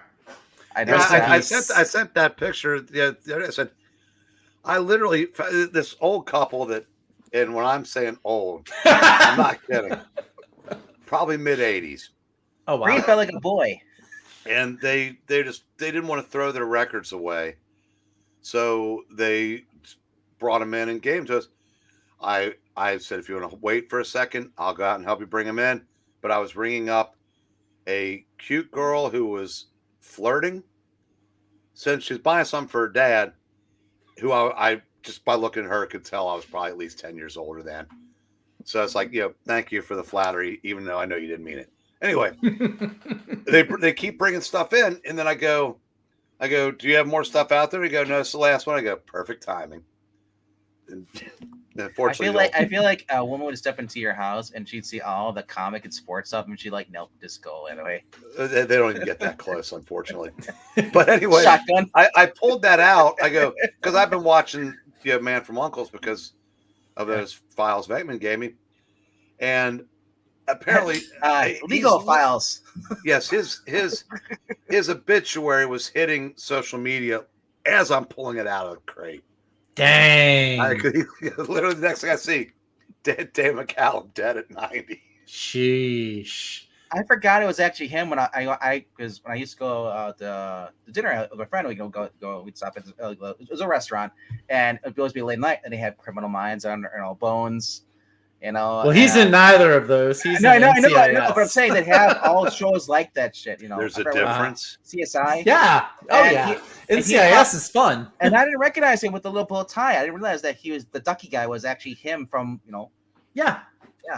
He's in like 20 seasons. I think the show's been on for 20 seasons. He's been in every one of them. Yeah. Well, did they just do like 5 or 6 seasons and just start running the same ones over? Nobody's going to know the difference. I'm up to what season am I on now? I think I'm on season 14. And there's... Zach, have you ever seen The Wire? No. All right. Here's what I want you to do. I want you to go get an apple. I want you to walk to the nearest mirror. Put that apple in your mouth. Chew it up and spit it into the mirror. Oh, that's a waste of an apple, though. You take that apple, you turn that son of a bitch on, you stir it up your cat ass. I'm doing a live stream with someone who has watched 14 seasons of NCIS but hasn't seen The Wire. And you then wonder why, 4 seasons of NCIS LA. You wonder why you are the god of apples. No. You know what really makes me the god of apples? I'm from Louisiana, and I haven't seen any of NCIS New Orleans. No, that helps your case. If there was an NCIS Lexington, I ain't watching it. Dude, I guarantee the NCIS Louisiana where it probably doesn't even take. It actually was filmed on location down here. It was filmed in New Orleans. By the way, Scott Bakula was the lead.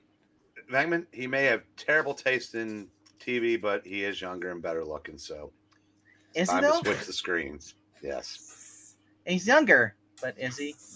I don't know. Now, maybe in my day, but that day is a long. So, what are we trying to say? That Breen only has a face that a troll could love? I didn't say that. Look, he had a girl flirting with him the other day. That's got to count for something. I have a face only a mother could love. Unfortunately, she's. Oh, no! I knew you were going there. It's like don't say the urn. It's better. They say Ash on comics. The crazy thing is his uncle backed up his mom's opinion. Yeah. All right. My comics. I hope that girl's on the basement somewhere in your house. Not in the basement. Joke's on you. I don't have a basement. There you Couldn't go. afford one. So I did not a basement. I didn't have any comics that blew me away this week. There were some good ones. There were some entertaining reads, but nothing just like that really stood out. So starting off, we have Ram V Detective Comics. This is 1074. That's the bottom of the pile. Yeah, I mean, it could be tied for third place or fourth place. How many books did you pick up this week? 1, 2, 3, 4, 5, 6, 7. 7 and a trade. Now do it again like the count. 1 comic book. 2 comic books. Yeah. now do it as the penguin and the cup. No, that would hurt. I'm out by the time I get to 3. Anyway, the Ram V story was really good. I really like the Ram V story a lot. My big problem with this is you have the backup story, which I wasn't a huge fan of. And then on top of that, all of the DC books now have like this they have 6 pages preview of the Godzilla, King Kong, Justice League. It was fun the first week, but this is the 3rd week now, and all the DC books have like 6 pages of it devoted to the preview. I'm like, stop giving it that. It should only be in the books the week before it comes out. That's it. I disagree with that because I can understand them wanting to get some marketing, some eyes on it ahead of time, but you don't have to then put a giant poster, a cardboard cutout inside the shops. Yeah. Hey, I got a serious question. Zach, you might know this. Sure. I noticed that thanks to that ad, Green Arrow was only 20 story pages. Is that the norm for a $3.99 book? What few DC still has? I mean, the previous Green Arrow books didn't have that giant preview, so I don't know if that was. Do they have more than 20 pages? Because I honestly can't remember. More than 20 pages in Green Arrow? Because this month had 20 only, and I don't know if that's standard or not. I don't count the pages a lot. I'd have to go back and check. I don't know. I know Detective. I mean, they always have like a backup story in Detective Comics, but now there's like this. Right? Yeah. Detective is $4.99. Yeah. Green Arrow, Flash, Superman. Those you don't have any backup stories really. I know Action and Detective were the only 2 books that I know of that have like the multiple stories. So, speaking of which, this was tied with it. Like I said. I was telling Vinkman this. I wasn't blown away by this, but it's not nearly as bad as I was thinking it was going to be. I did like the stuff. They show Max, Mercury, and Bart at the beginning. All the characters are actually, I was afraid there was going to be like a huge shift in dialogue to how a lot of the characters talked. Wally still sounds a lot like Wally, so I appreciated that. I actually missed Mike Deodato's art. The last book I read him on was Bendis's New Avengers, I think. I think it was New Avengers. And I really liked his art back then, so I thought it was really cool seeing him back in a book. Yeah, I mean the stuff with Linda, the postpartum stuff, I didn't really mind it. And as far as the whole she's gonna break up with Wally, I'm still not. I'm convinced this might be a setup for a twist. I don't know if it's Grodd line or she's hypnotized or something. I'm not convinced that there's not a twist in there coming. Oh, I also want to point out that the Power Girl issue this week, I was at 20 pages of story. The Power, I almost bought that Power Girl issue too. That cover had me mesmerized. This one? No, the good cover, not the cover A. Actually, no, there was a Brett Booth cover that was also really good, but there was the one I took a picture of where it's just like her with the jacket. It was vivacious. Yeah, I didn't want to pay an extra $1 for that. Yeah, I wouldn't have. I chose not to. I also picked up this. This is Jed McKay's Avengers number 5. Scarlet Witch. Scarlet Witch is not in the book. Why she's on the cover, I don't know. Why is she even a hero? She murdered people just to get her kids back. Oh, wait, that's not in the. Well, she did in Avengers Disassembled, I guess. But she murdered Hawkeye and Ant-Man and Vision. No, She-Hulk killed Vision. But anyway, yeah, this was an all right issue though. It was, like I said, nothing really blew me away, but it was a good solid story, I thought. You find out that this giant floating city that these villainous gods travel in, the city has a conscience and wants to like destroy itself. And so Black Panther and Sam Wilson are going to try to prevent that because that would mean destruction for everybody. You also had Vision fighting against a bunch of like robo-zombies, and Captain Marvel couldn't really save everybody because the villain she was fighting is like sucking the life force out of them, so she couldn't really do anything. It had a really cool moment towards the end though. I did really like it, and the art has been really good also. So Fiorelli, I think, is the last name of the artist on Avengers. Yeah, by the way, it just because I know I'll forget. Speaking of the Avengers, the Epic Collection with the Korvac saga came out this week. Oh yeah. If anybody that hasn't read that run of Avengers, it was Jim Shooter writing most of it. It might be the best, if not the best run of Avengers. It's really, really close. And the Korvac saga is both mine and Eglantine's favorite storyline in the Avengers in their 50-plus year history, 60-year history. So that it is a really good Avengers story. I think worth the money. I don't know if that's my number 1. It's definitely in my top 3 of Avengers stories, though. Next up, we have one of my all-time favorites. This is Firepower, number 27.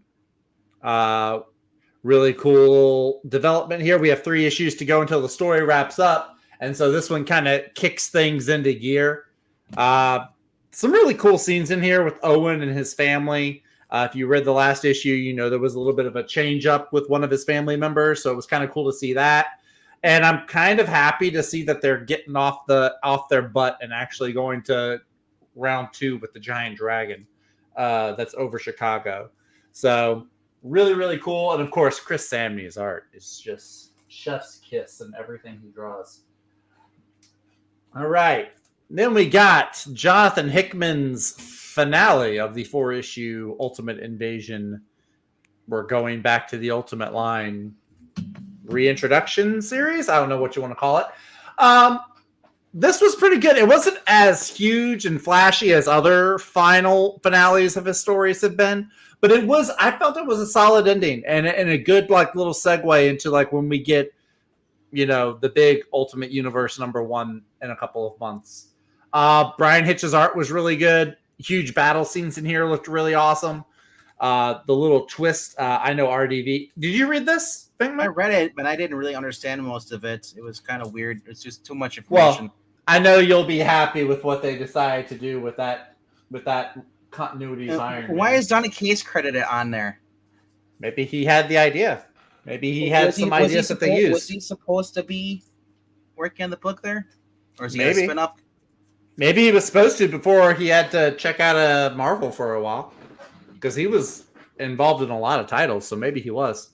But I am excited to see like how the Ultimate Universe like comes together and gels after all this. I thought it was really neat.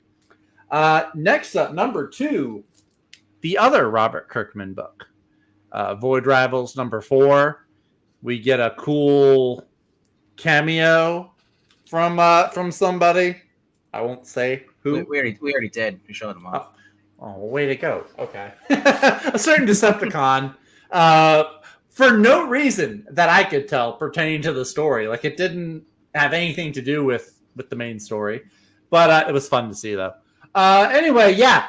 Big conspiracy between the two planets that are at war with each other. I also like they give a little nod to the title, Void Rivals.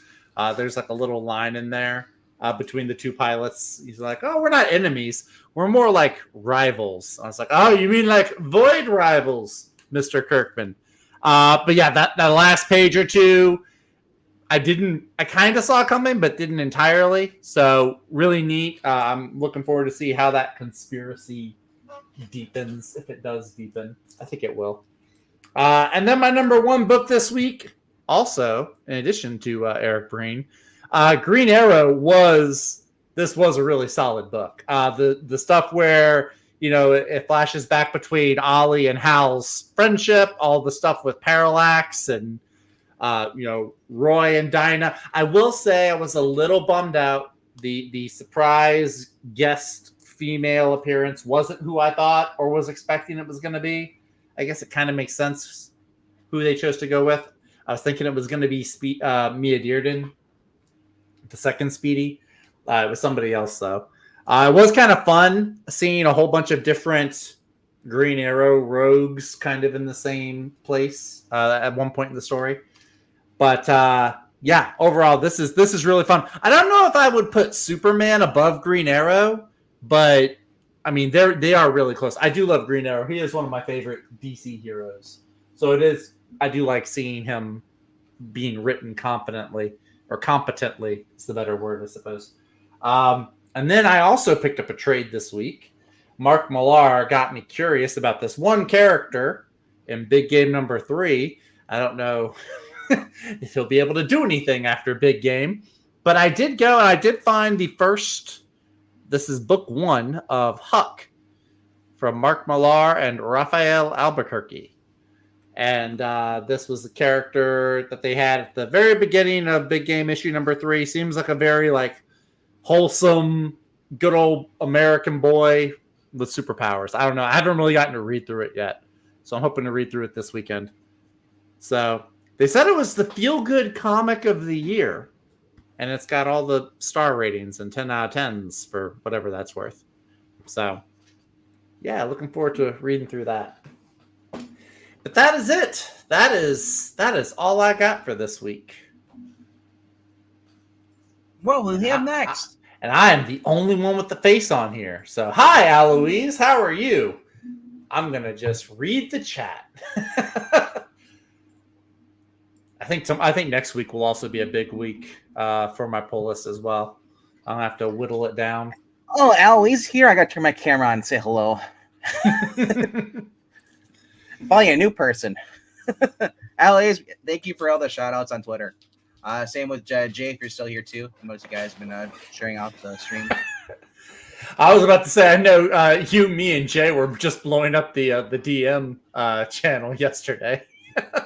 Zach, what was your number 1? I missed it. Oh, it was Green Arrow. Oh, cool. Yeah, I enjoyed it a lot. I do like I do like Sean Isaac's artwork a lot. I appreciate all the Green Arrow, Green Lantern stuff. The friendship and everything. How Ollie hated this, because it's like a piece of Parallax that made it into the future. So I just like the interesting interaction between the two. So literally the fork scene is the best part of the whole entire the fork scene was pretty good. Just the reaction. He's like, a fork? Huh? A fork isn't a weapon. It's not an arrow. Yeah. That was good. And then I did kind of like, there was one scene where it flashes over to Leanne and Connor, who are with the Legion of Superheroes. And the Legion of Superheroes, they're giving Leanne this BS, like, oh, we can't go after him because he's messing with the timeline. He's hopping through time. It's illegal. And Leanne's like, well, somebody else is also going through the timeline. If that's illegal, shouldn't we go stop them? And Brainiac was like, I see your point. That's good logic. So, Brainiac got played by Leanne. So Yeah. that was fun. That was fun to see. So Zach, I got a question. Are you here tomorrow for the readings? No, I am not here tomorrow for the readings. Because you're going to be missing out on Breen's epic performance tomorrow. As who? The Thing? Alicia? Blade? That's tomorrow, 7:15 p.m. Central. With Moloid glasses going up against Vincent Price. No. Yep, it's going to be Blade. That's right. And then in the role of Dracula, reprising his role, Eric Breen. Oh, Breen is playing Dracula. I thought he was playing Blade. Okay. No, I am Dracula. Shit, yeah, you are, bro. From the side, those sunglasses do look like the ones that the Moloids wear. Remember, whoever's doing Blade, he's British. A British black man. Yes. They have them, Zach. I know they do. I'm not shocked. I watched Doctor Who. I watched BBC. We weren't the only country who had slaves, Zach. Oh my God in heaven. Yeah, we weren't the first either. All right, and then wait a second. Hey, Bagman, did you hear what Zach said? I know he said God in lowercase. No, I did not say God in lowercase. I actually missed that in the flat. I need to go back and see it because I didn't see that when I read through it. That's later on, but the one that says like asking Flash like, "Oh, you can defund or are you supportive defunding the police?" That was in there, and then I think I remember reading that, but that one didn't really bother me. I don't know why. It just didn't. That doesn't belong in that book.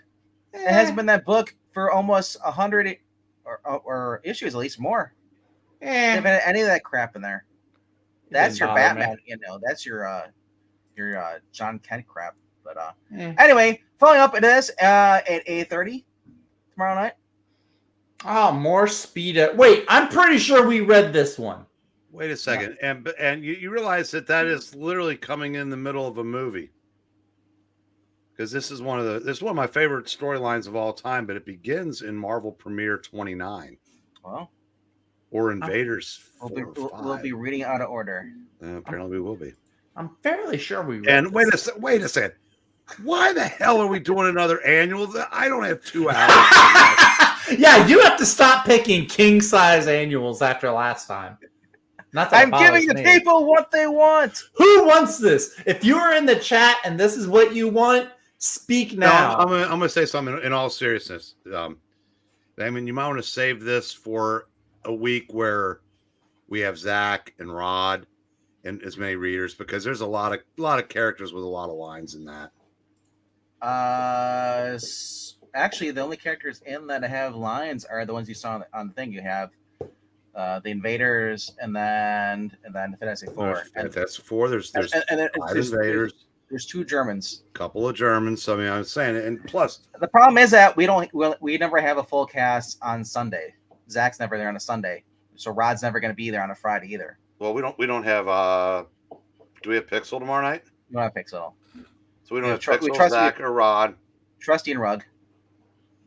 So there's 5. Marania. Me, you, Marania. We should just read that one then, because that'll last till like 12 o'clock. Go fast. Don't worry. It'll go fast. As he starts to talk like this for one of the main characters. I don't do that. I'm not the narrator. Okay, because I gotta get my old man sleep Friday night. You will get your old man sleep. Don't worry. During the reading. Saturday morning. Yeah. I am making my triumphant return to the aficionados. Oh, what? Breen is going to be in the aficionados. I don't know if I've seen you on the aficionados in the last 2 years. No, it's been about. I did a Sunday show while Wes was on vacation, Because Saturdays are terrible for me. Like I said, and I was babysitting the store, so I didn't get to do the one that Mark Millar was on. Mhm. But it just worked out that I have time this week, so I'm doing. And I also I watch Rod's show because that's more in my age group wheelhouse. And Mhm. yeah, I mean, there's two things I'd really like to watch, but I'll go old classic comic book stuff over new stuff any day of the week. But Yeah. So yeah, we'll be doing that this week. So if anybody wants to check it out, especially you old timers like Jackson, there's no competition because obviously Yeah. Rod's smelling the daffodils this weekend or something. And speaking of live streams, I know he's not anybody here's favorite person, but John Delarose interviewed Dan DiDio. I was reading that. I read about that interview earlier today. And I watched a few minutes of it, and and I will give him credit because he had Eric Larson on one day, and they could not be more opposite. Yeah, but they were very respectful to each other, and they just talked comics. But today, and I don't know if this name will mean anything to either one of you guys, but he had Jack C. Harris. He was a DC writer from the 70s. Okay. He wrote the Supergirl stories in Superman Family. Wrote Wonder Woman for a while. He just wrote a book called Working with Ditko that comes out next month. Okay. And Steve showed that because I guess he was able to get an advanced copy at the Baltimore Con. So those, I said, I watched a couple minutes of that, and Jack said, "Yeah, they had me write all the women like I was some kind of expert on women." He goes, "No, it's." I said it was. I like this because there's I like when creators from the past get some. It's like I said, I mean, obviously we all still know who Dan DiDio is, but right. It was nice of John to have Jack C. Harris on. That was also cool. Shout out to Bloody Red Baron getting hired over at Rippaverse. I saw that. Yeah, he's now we know what he's doing after Badger. Yeah, but and we kind of know, if he dies, we know that Eric July has ownership of the universe. So. They just announced that, right? Not anything as far as like what he's going to be doing there. I think they announced a title, maybe. I think it's like a mini series or an introductionary to a character or something. But Florida man. Aficionado is like a guerrilla fighter. An aficionado is a classy connoisseur of whatever it is they're aficionading. Connoisseur? What? A connoisseur, yes. Oh wow, that's very convincing. Yeah. Also known as the New Orleans Con, the New Orleans Comic Con. Yes. Some people think it's in a swamp, but it's actually in the city sewer. So don't worry, we'll get the reading done before you get your little precious beauty sleep. I was gonna say, Maranya, if Rod hadn't been going to smell the daisies, I wouldn't have called Wes and said, "Hey, any room at the inn?" Because that also meant I would have time to watch the entire Saturday morning show live. And I said, I hate that I have to leave after about 40 minutes every week of that. A fishy nacho, yeah, that's what they're having. You're having nachos with fish. Oh, you have fish tacos. Why not nachos? Right? Yeah, an aficionado. An aficionado at 9:00 in the morning. Right. Interesting breakfast idea. 10 my time, so it's a lot. Oh, yeah, that's right. It's 35 years ago, I was probably already half in the bag by 10 a.m. So you know what this means, right? Though Sunday, because Rod's not here. I can't do the other story without him. The part 2 we did. So what I'm thinking, we'll just do Jonah Hex issue number 2, and then who knows? Hey, Kikisi, thanks for coming back towards the end here. We're just wrapping up, but hope everybody had fun. If you guys want to help with the channel, we're trying to get the 500. I think we're at 419. Oh, nice. Oh, you're one away. One away from 420. Taylor's birthday. Thanks, Zach. I did not. I keep forgetting that was his birthday. Gosh. Why am I expected to know that that's his birthday? How do you know that that's his birthday? Why is that sitting in your brain? I don't know it. And I'm supposed to be the one that should. Because the people like you keep bringing it up. Anything sitting in either one of your brains. You're right. You're right. I need to go watch some NCIS. That may be true. Yeah, it's a good idea. Gee, Breen, I don't know. Maybe that is true. From now on, we'll just read annuals. Annals? Will we read more annals about Annis, the untouchable? Unis? Annis? Anus? Unis Cousin Anus? Anus? I'm working with children. Yeah, but when you say it, it's not as creepy as Kevin Spacey, though. Well, there isn't a gleam in my eye when I say it, so there's that. I want to go watch Baby Driver now. Watch him get run over by a And car. also, I really do hope that the record store grows up. You know, I'm tired of people babysitting it. Oh. That was good. That was a good I had somebody come in, turnaround. and they're standing right in front of the DVD section and said, "Is this where you keep the DVDs?" Were they looking at the DVDs? That's why I said, "Yeah." How are they making records these days? Wax. It's like, good Lord! I said, I mean, it's like you have to fail an aptitude test to get in the door sometimes.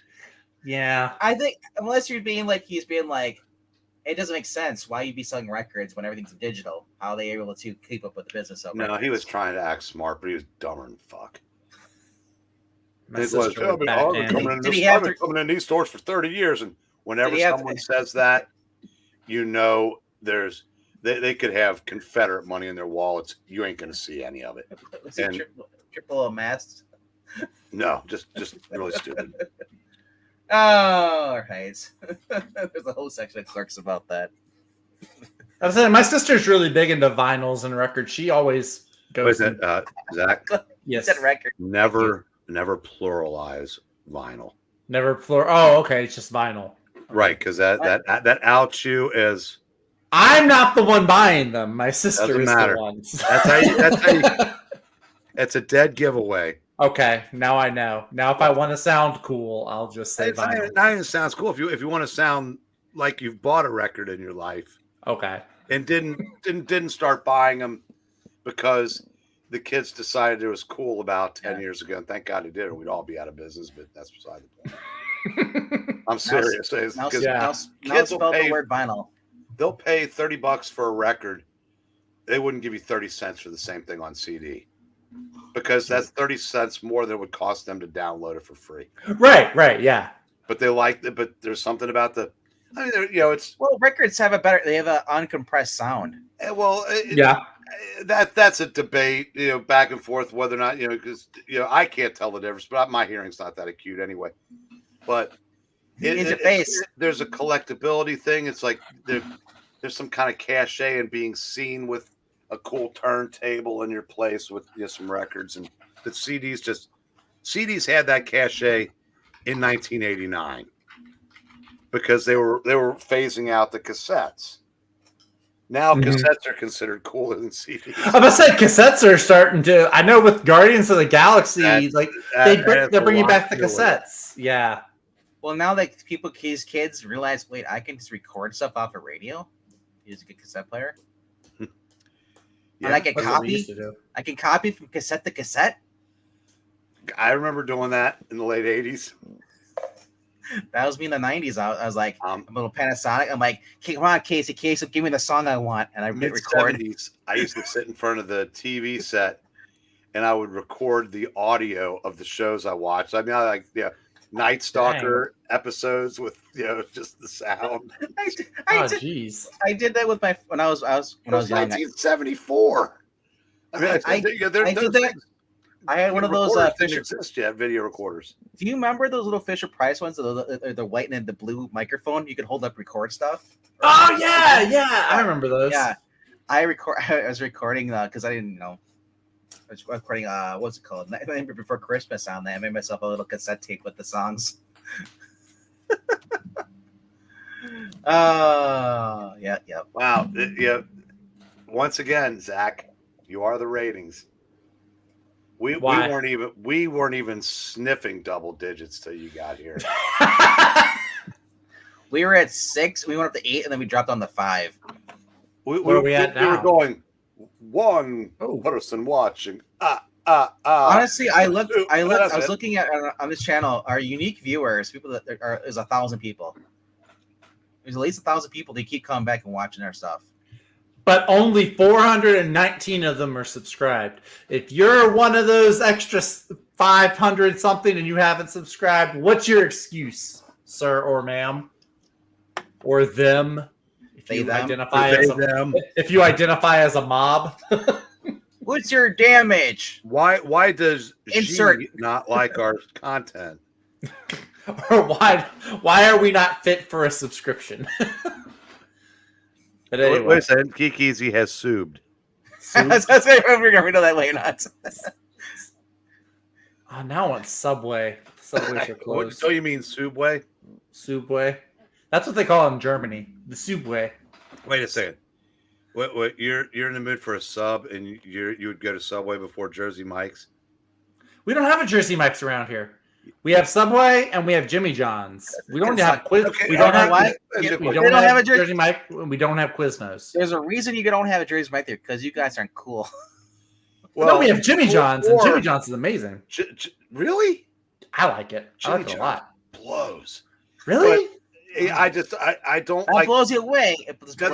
There's one. Well, for one thing, Jimmy John's. You pick one of them to order. If you asked, can I get that on that one? You got goons hauling you out back to break your leg. And there's one sandwich there that I like, and God, sometimes the buns are like harder than bricks. The bread can be. It definitely does feel like it's French bread that's been out for a day. Like it's not super fresh. I will say that. Now Jersey Mike's is infinitely superior to any place you mentioned, but you know where you feel it the most? In your wallet. Oh, is it cheap? My God, is it? No, it's expensive. Oh, it's expensive. Oh, okay. Lord, it is. One of my old friends, he lived in an apartment. His apartment building was behind the parking lot, and they had a Subway there, and they take the bread out there, and you literally you just try to hit each other with the loaves of bread. Those things hurt. Yeah, especially in the pricing, Ash. I mean, that's why. I mean, I would love to eat that way more than I do, but man, it's like because they have the two sizes. A large, the large that I get, that sandwich is pushing $20. What? Yeah. How big is it? Like a 12-foot, like Subway? 12 foot. 12 foot. That would be a bargain. Not 12 foot. 12 inches. 1 foot. You know, with the way you've described, in reality, you probably disappoint a few women in your day, Zach. Yeah, what's with all these inches descriptions? They're like 16. 12 inches. Is this 6 inches? Like Foot long. Okay. 16. And they're great. Now one of the problems is we would go there and we'd have to, I'd have to order the chips and the drink there because we were eating in.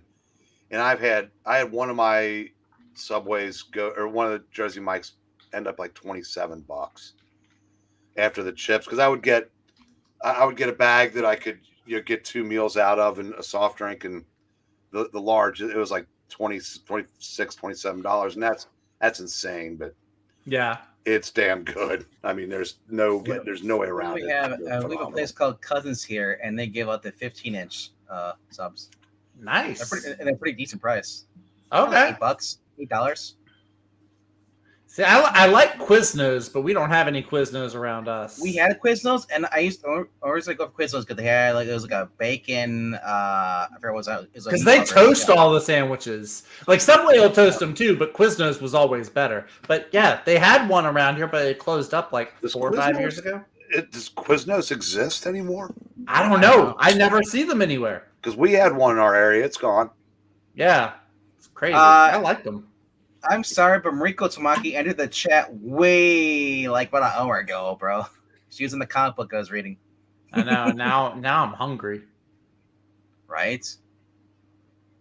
I think I have some red beans in the fridge. I might go heat up. Ash, what do you consider regular Jersey Mike's? Because I get the large, something Italian, and it's $16 to $18 now. Shoo. Jeez. Can't spend that much on one sandwich. Well, I said. Well, if it's a I guess if it's a large, you can cut it up into dinner. Yeah. Because I couldn't eat the whole one. He's as fat as I am. I can't. What do you mean? It's lunch and dinner for 2 days. No, unfortunately, not for Fat Boy here. But I do eat for a day on it, so that's that kind of makes it a little bit easier to take. We've had that sandwich for over a week. I love it. Throw it out. I love it. But hell, I noticed I went to get contact solution this week. It was $3 more than it was the last time I needed it. Oof. Because I get two with two of them in there. I'm gonna try it out. Like 16 to 19, so it's like Get your everything's fine. Get your glasses, Everything's man. fine. It's gonna cost you cheaper to have glasses than it's gonna be to have contact soon. I can't wear glasses outside. Nerd. No, I just don't. I don't like. I sweat, and I don't like that. I don't like the things having it sitting there. Yeah. That I'd rather have the glasses. I mean, rather have the contacts.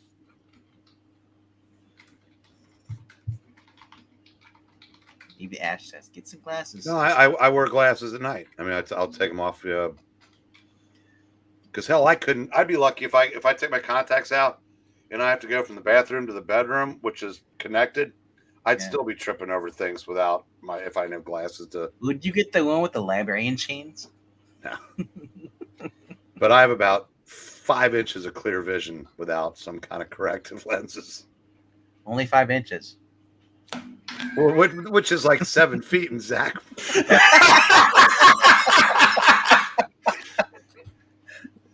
Oh, yep. That's going to be the new joke. Zach gets his feet and inches mixed up.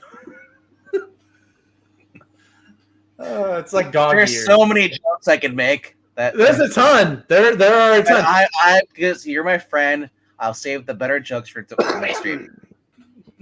Yeah. I don't want to be mean. Ash, I saw somebody post it. Is it gone over 7 in a few places? It was under $3 a gallon down here yesterday.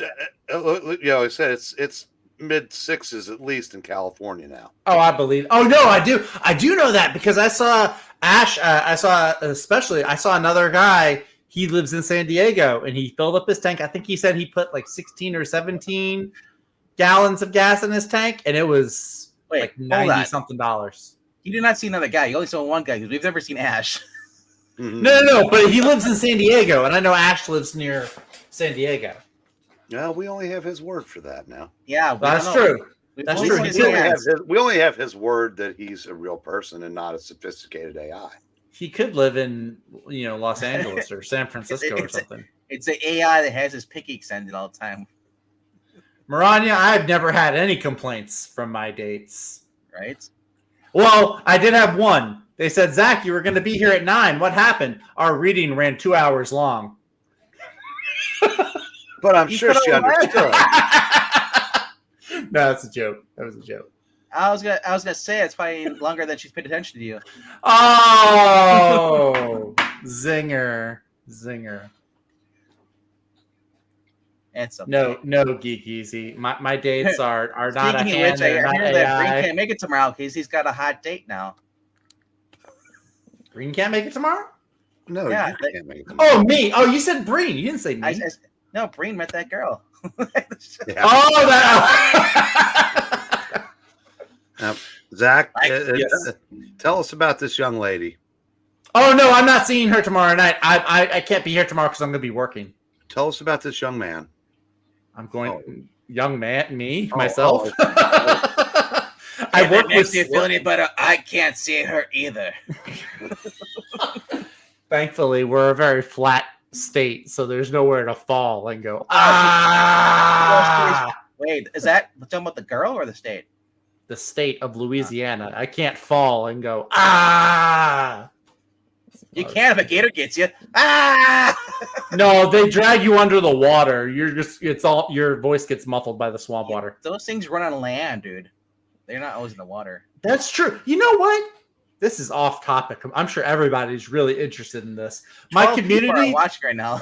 the local high school, the mascot is the Gators. I've been out here for like 6 months now. I have not seen one alligator, but I've seen like 20 armadillos. Why isn't the mascot the armadillos? If you'd gone to the Phillies game last night, you could have seen an alligator. Yeah, well, yeah, because the Phillies. No, did you see that? Did you hear about that?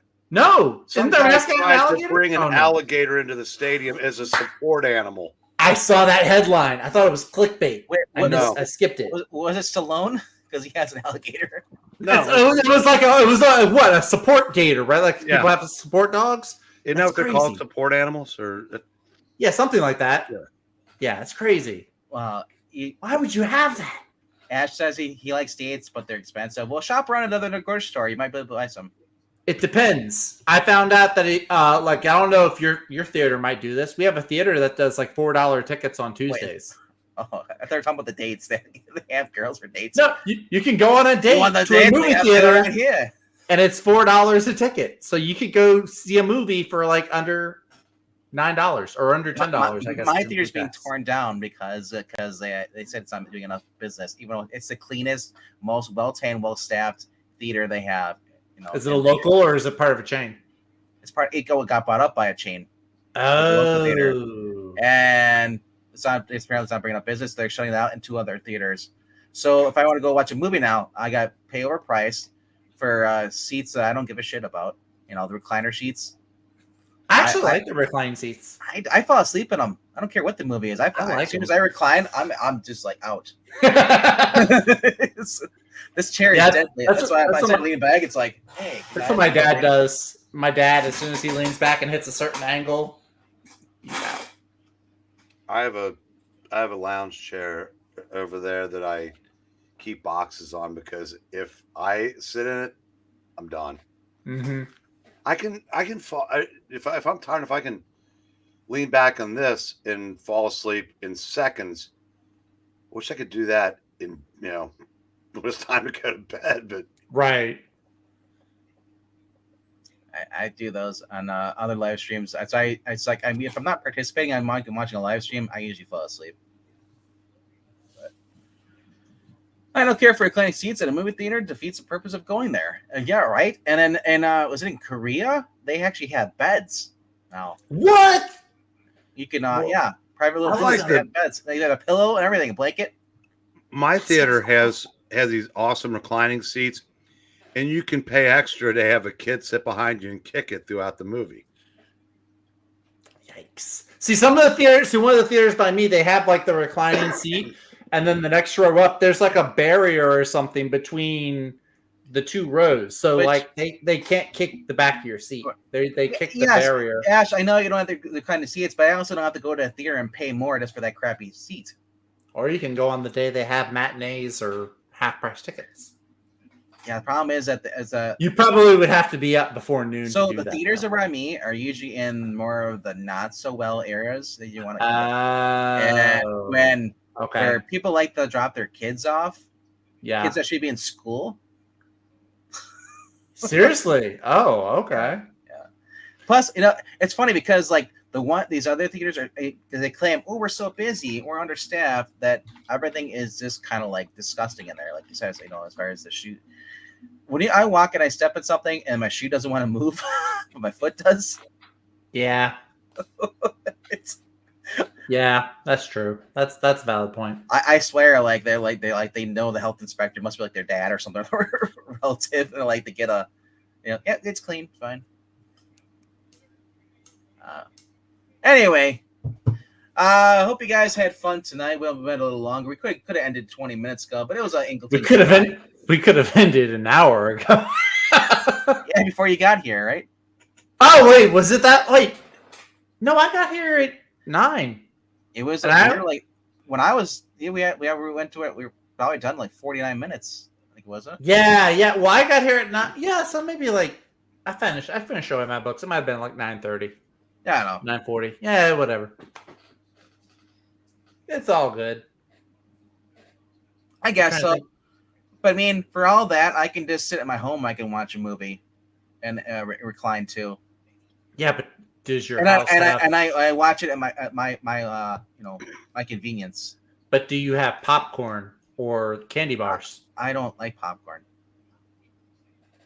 It's like And candy corn. Did you say candy corn? I said candy bars. Oh, they said candy Like, corn. I mean, you can No, eat candy corn too. I mean, candy I'm corn's also a not person. I bad. don't like watching with other people. I usually watch movies by myself. I kind of agree with that. There are certain people I like to watch movies with, and there's other people I can't stand watching movies with. Yeah.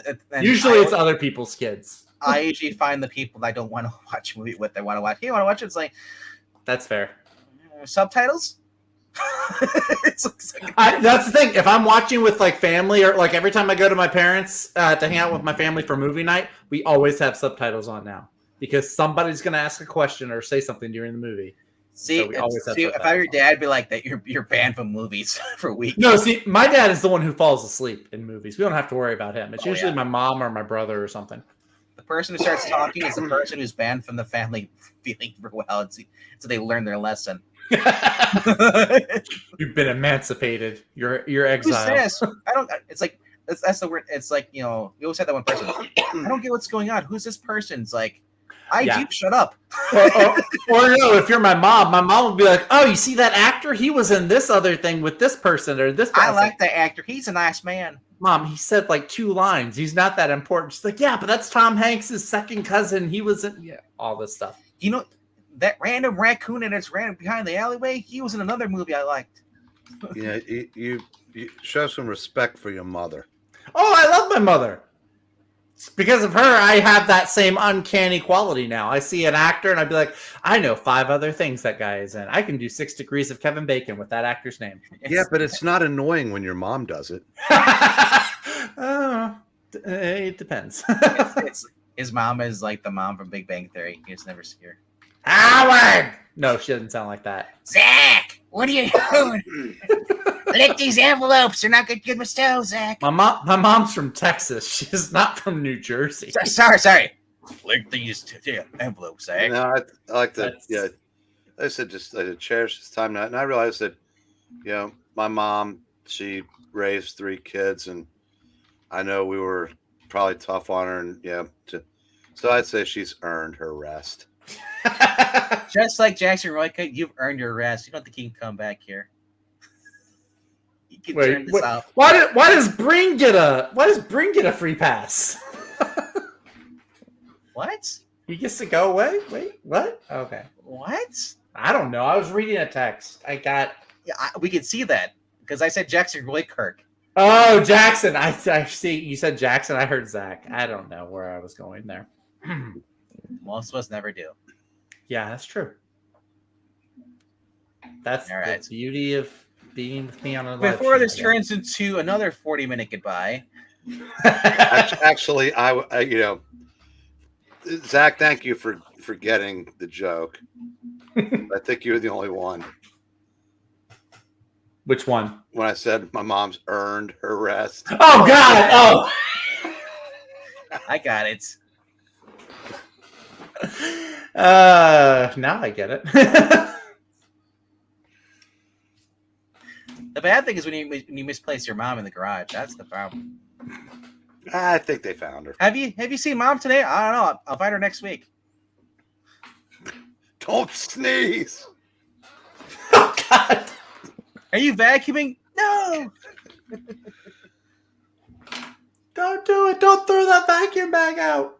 My dad's in the other room. I mean, I'm in the same thing Eric has. I have my dad, and he's in a coffee can, Folgers.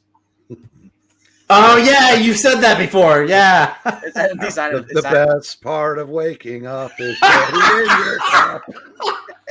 I don't like that.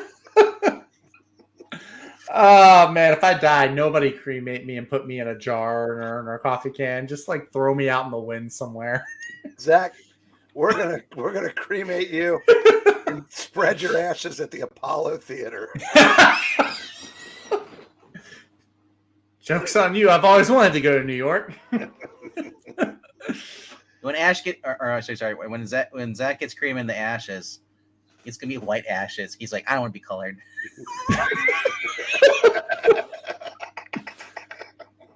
No, when I get cremated, y'all just sprinkle me all over my comics. Then I can take Ash's YouTube name and make it my own. Have my own Ash on comics. Zash on comics. Zash on. Oh, yeah.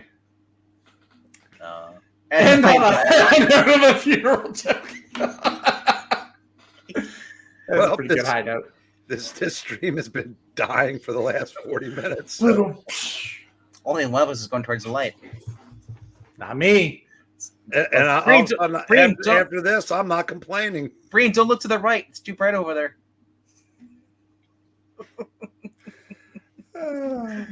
All right.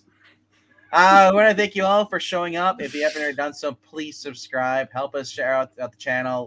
We're trying to get to 500. We're about 31 subscribers away. I don't care if you guys only watch. Just give us a sub so we can get monetized. Yes. I disagree. I think I've livened this stream up.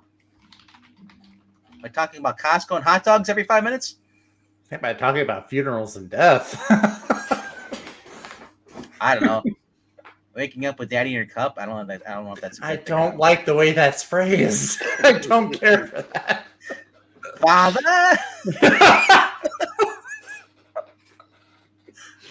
Oh my gosh. Why does my coffee taste extra strict today? Have you watched Due Dates, Zach? Oh, a long time ago. That's the one with Zach Galifianakis, right? And Jamie Foxx. Oh, it's his coffee here. That's my dad. Oh yeah, that was a joke in there. I remember that. That was kind of a. That was not a. I mean, it wasn't a great movie. My coffee just told me to mow the lawn. My coffee just told me to go get a job.